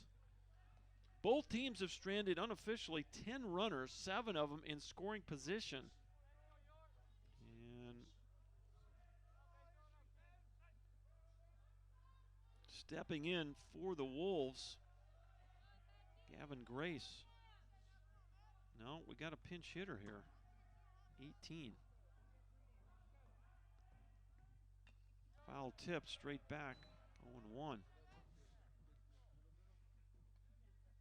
Brock Bolzer is the pinch hitter.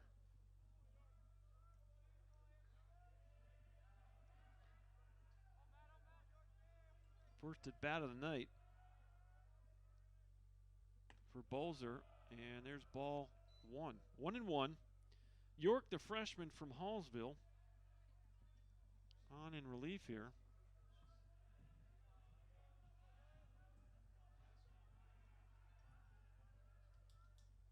The 1-1, fouled straight back.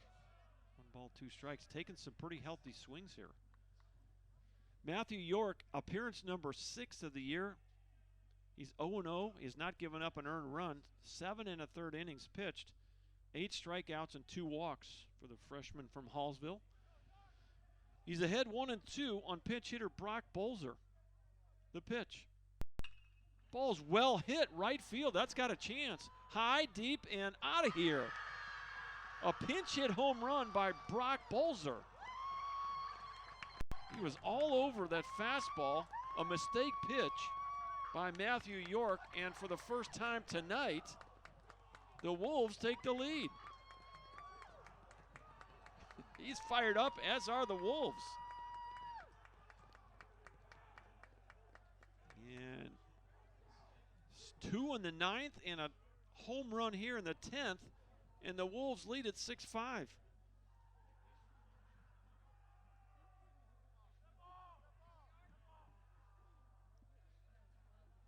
And they're gonna ask if he missed third base here. There's no way they're gonna call him out.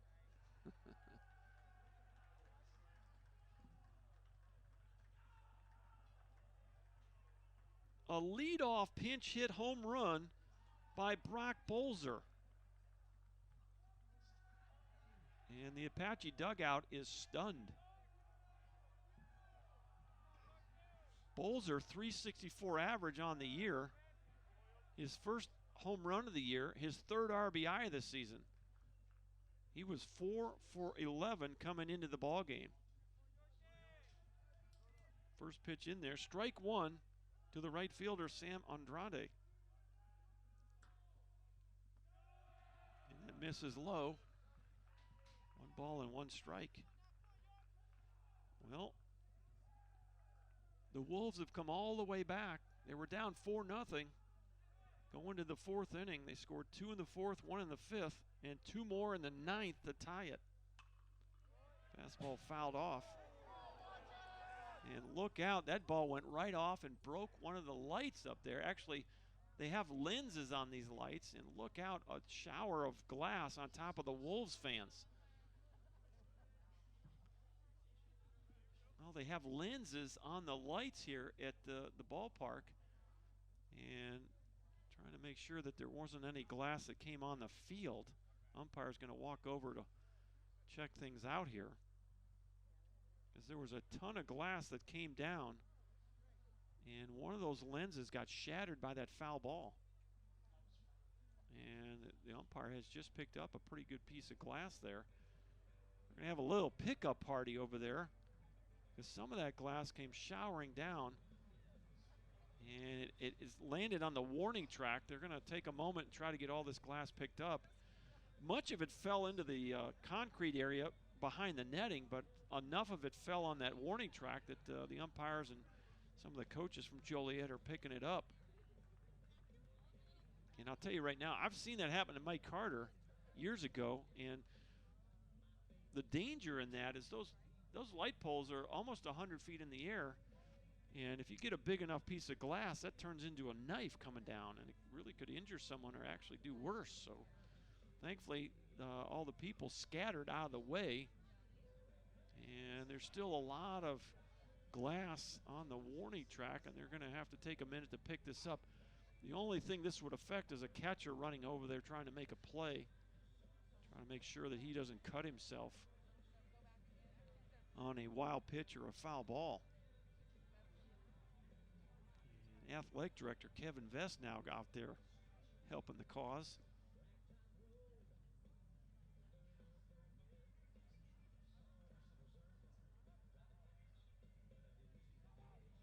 Well, we've had some odd things happen late in this game. McCray Weiss changed his shoe with a 3-2 count in the top of the 9th. And had a delay there, and now we have another delay with a shattered lens on one of the lights here behind the first base dugout. And it looks like they've got most of it picked up now.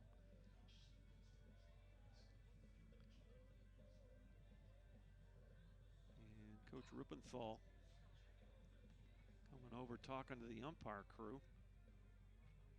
Looks like they've got most of it picked up.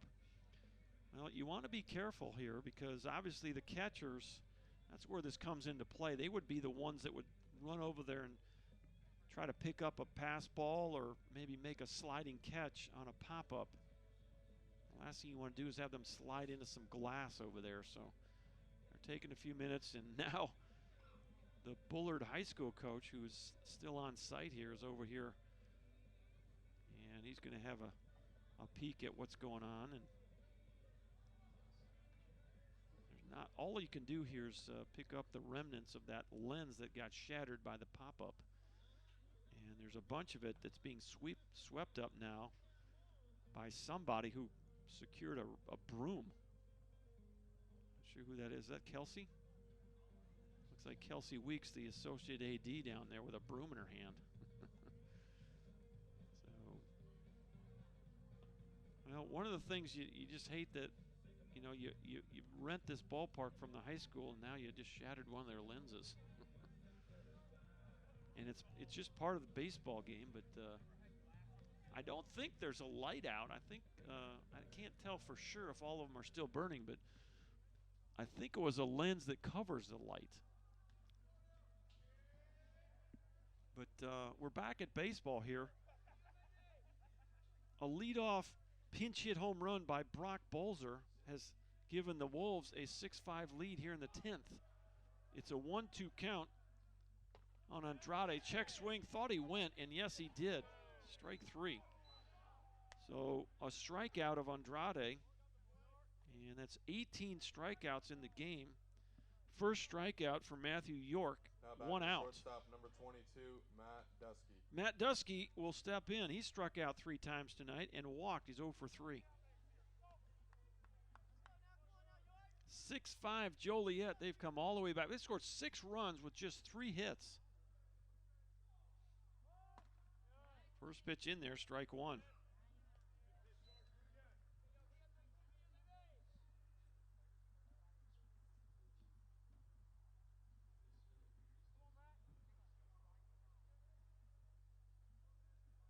Oh, 1 pitch. Breaking pitch. Catches the inside corner, 0-2.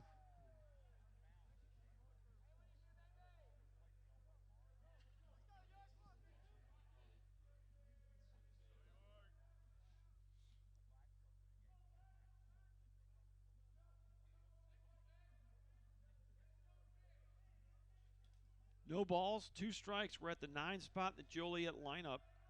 Matt Dusky. Swing and a miss. He struck out for the 4th time tonight. And there's 2 away. 19 strikeouts for Tyler pitching.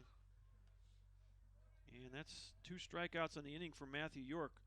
The strikeout total's impressive, but you can't run away from 9 walks and 3 hit batters. 12 free bases on a night when it's closely contested. And Joliet has hung in there and taken the lead here in the 10th. First pitch, check swing fouled off into the netting. Top of the lineup, it's A.J. Minucci. Minucci, 1 for 4. He got hit by a pitch in the 9th. He used one of those 2 runs that scored and tied the ball game. He struck out twice, lined out to right, infield single. Off-speed pitch, outside. 1 ball, 1 strike. Well, we'll have a doubleheader after a long night out here in Bullard tomorrow. 4 o'clock's getting closer by the minute. You lose an hour of sleep as well. Ball's well hit to center. Johnson's got a beat on it. He'll make the catch. And that's the final out here in the 10th inning. F8 if you're scoring at the house. And the Wolves get a run in the 10th. A pinch hit, leadoff, home run off the bat of Brock Bolzer. Now the Apaches, you need 1 to tie and 2 to walk them off. And Joliet coach talking to the third baseman. And they're talking to the outfielders here. We'll go back. We'll come back in just a minute. It's 6-5 Joliet. We head to the bottom of the 10th. Back in a minute on ApacheAthletics.com.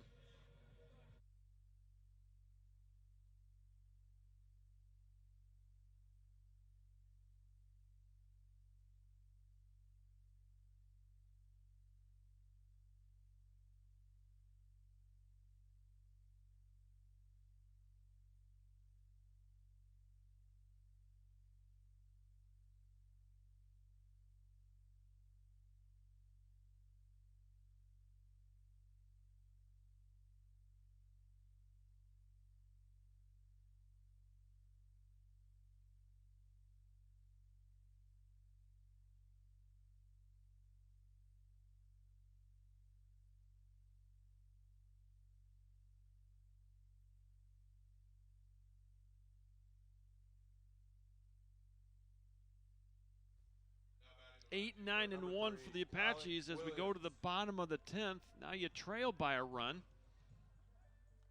And it's Alec Williams to lead it off here for the Apaches. Williams 0 for 4, a couple of strikeouts, a line out to right, ground ball to second. Ostrowski on for a 2nd inning of work. Came on in the 9th. Gave up a couple of base runners. He did give up a single to Hines, but he got out of it. First pitch was a ball. It's 1-0. It's off the plate. 2-0. Well, Williams probably going to take a strike here.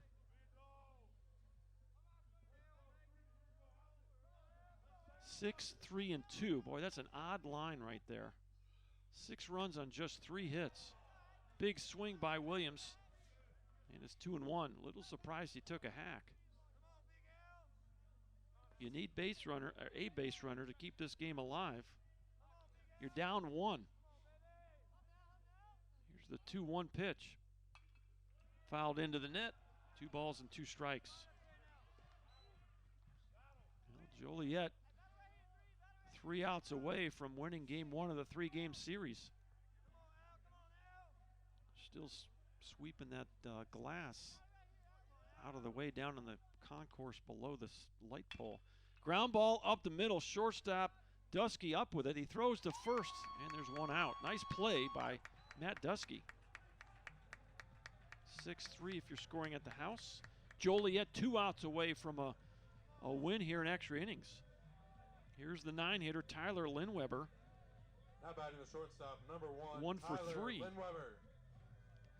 Singled back in the 2nd inning, scored a run, lined out to 3rd, struck out looking, and walked in the 8th.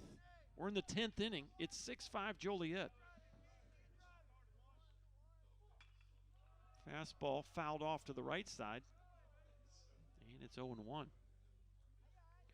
The Apaches had a 5-3 lead going to the 9th, and McRae Wiest, while was effective on the strikeout side of it, lost his command, and there's a tapper to 3rd.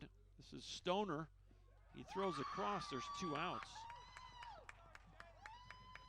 And now you're 1 out away. The Joliet fans starting to feel it here. Now batting the center fielder, number 17, Jacob Johnson. Jacob Johnson steps in as the leadoff hitter, his 6th at bat of the night. A single in the 1st inning, a walk, a pop up to 3rd, another walk, and a strikeout. Johnson is 1 for 3. Couple of walks to go with that. First pitch. In there for a strike. It's 0-1. Johnson, looking at the umpire, kind of said that was low. Not sure that's the thing to do here with 2 outs in the 10th. Get Mr. Umpire on the bad side. Here's the 0-1. Big swing by Johnson, fouls it off. You're down to your last strike. Matt Ostrowski. He's in line for the Vulture win here. Joliet looking for their 5th win of the year, and they're trying to extend a 2-game winning streak. The Apaches have a 6-game winning streak on the line. The 0-2 to Johnson. Fouled off. We'll do it again. Off to the left side. And we will do this again tomorrow at 4 o'clock.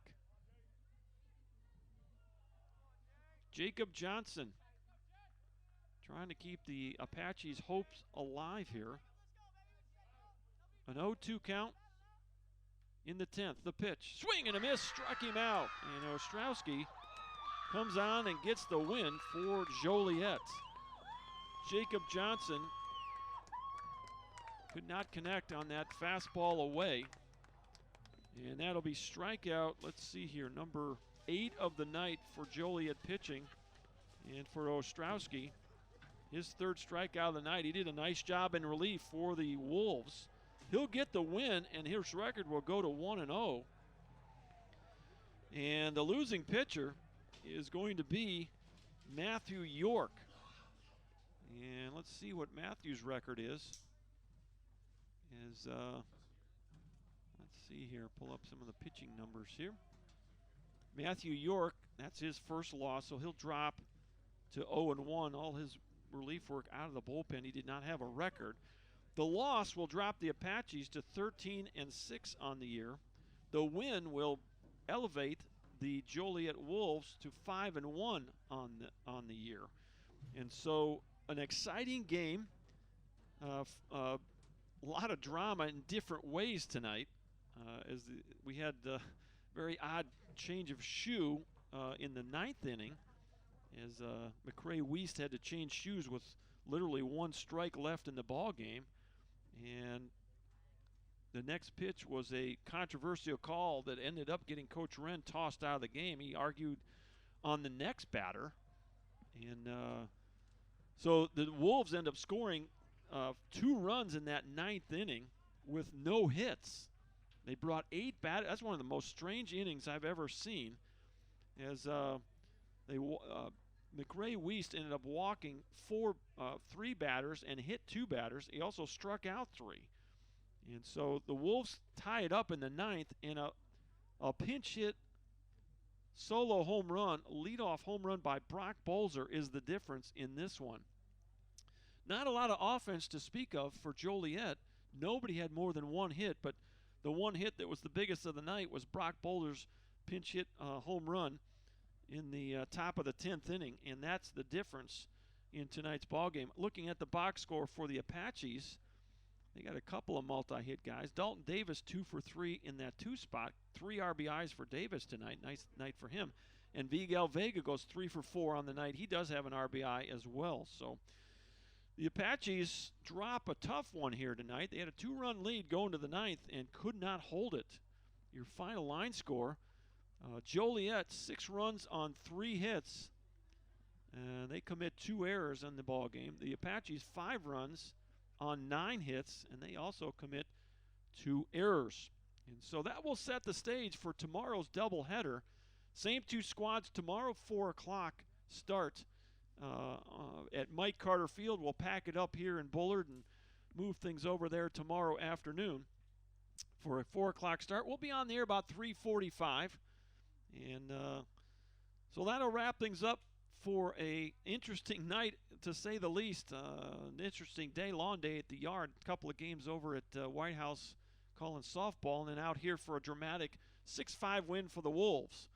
So for the whole athletic department at Tyler Junior College, that would include Mr. Kevin Vest, who's still down there picking up some glass. Captain Chuck Smith, the associate AD. Miss Kelsey Weeks, assistant AD. She's also down there helping pick up some glass. Student assistant Ed Atkins up here in the press box running the stats. On the PA tonight was Ryan Fiala. On the stats, or excuse me, on the music was Colton Castello. Ryan McDaniel on the scoreboard. Appreciate all the help up here in the press box. Really nice facility. A big tip of the cap to the Brook Hill School for allowing Tyler Junior College to use this field while the Mike Carter Field was being used tonight for a high school tournament. So tomorrow's game, again, a 4 o'clock doubleheader. And we'll be on the air about 3:45. We'll have a chance to talk to Coach Ren, who got ejected from the game tonight. And we'll also talk to Greg Brown, the head coach of the Joliet Wolves. So 6-5 win for the Wolves. That'll wrap things up. Thanks for watching tonight. Thanks be to God who gives us the victory through Jesus Christ our Lord. Until tomorrow, 3:45. So long, everybody.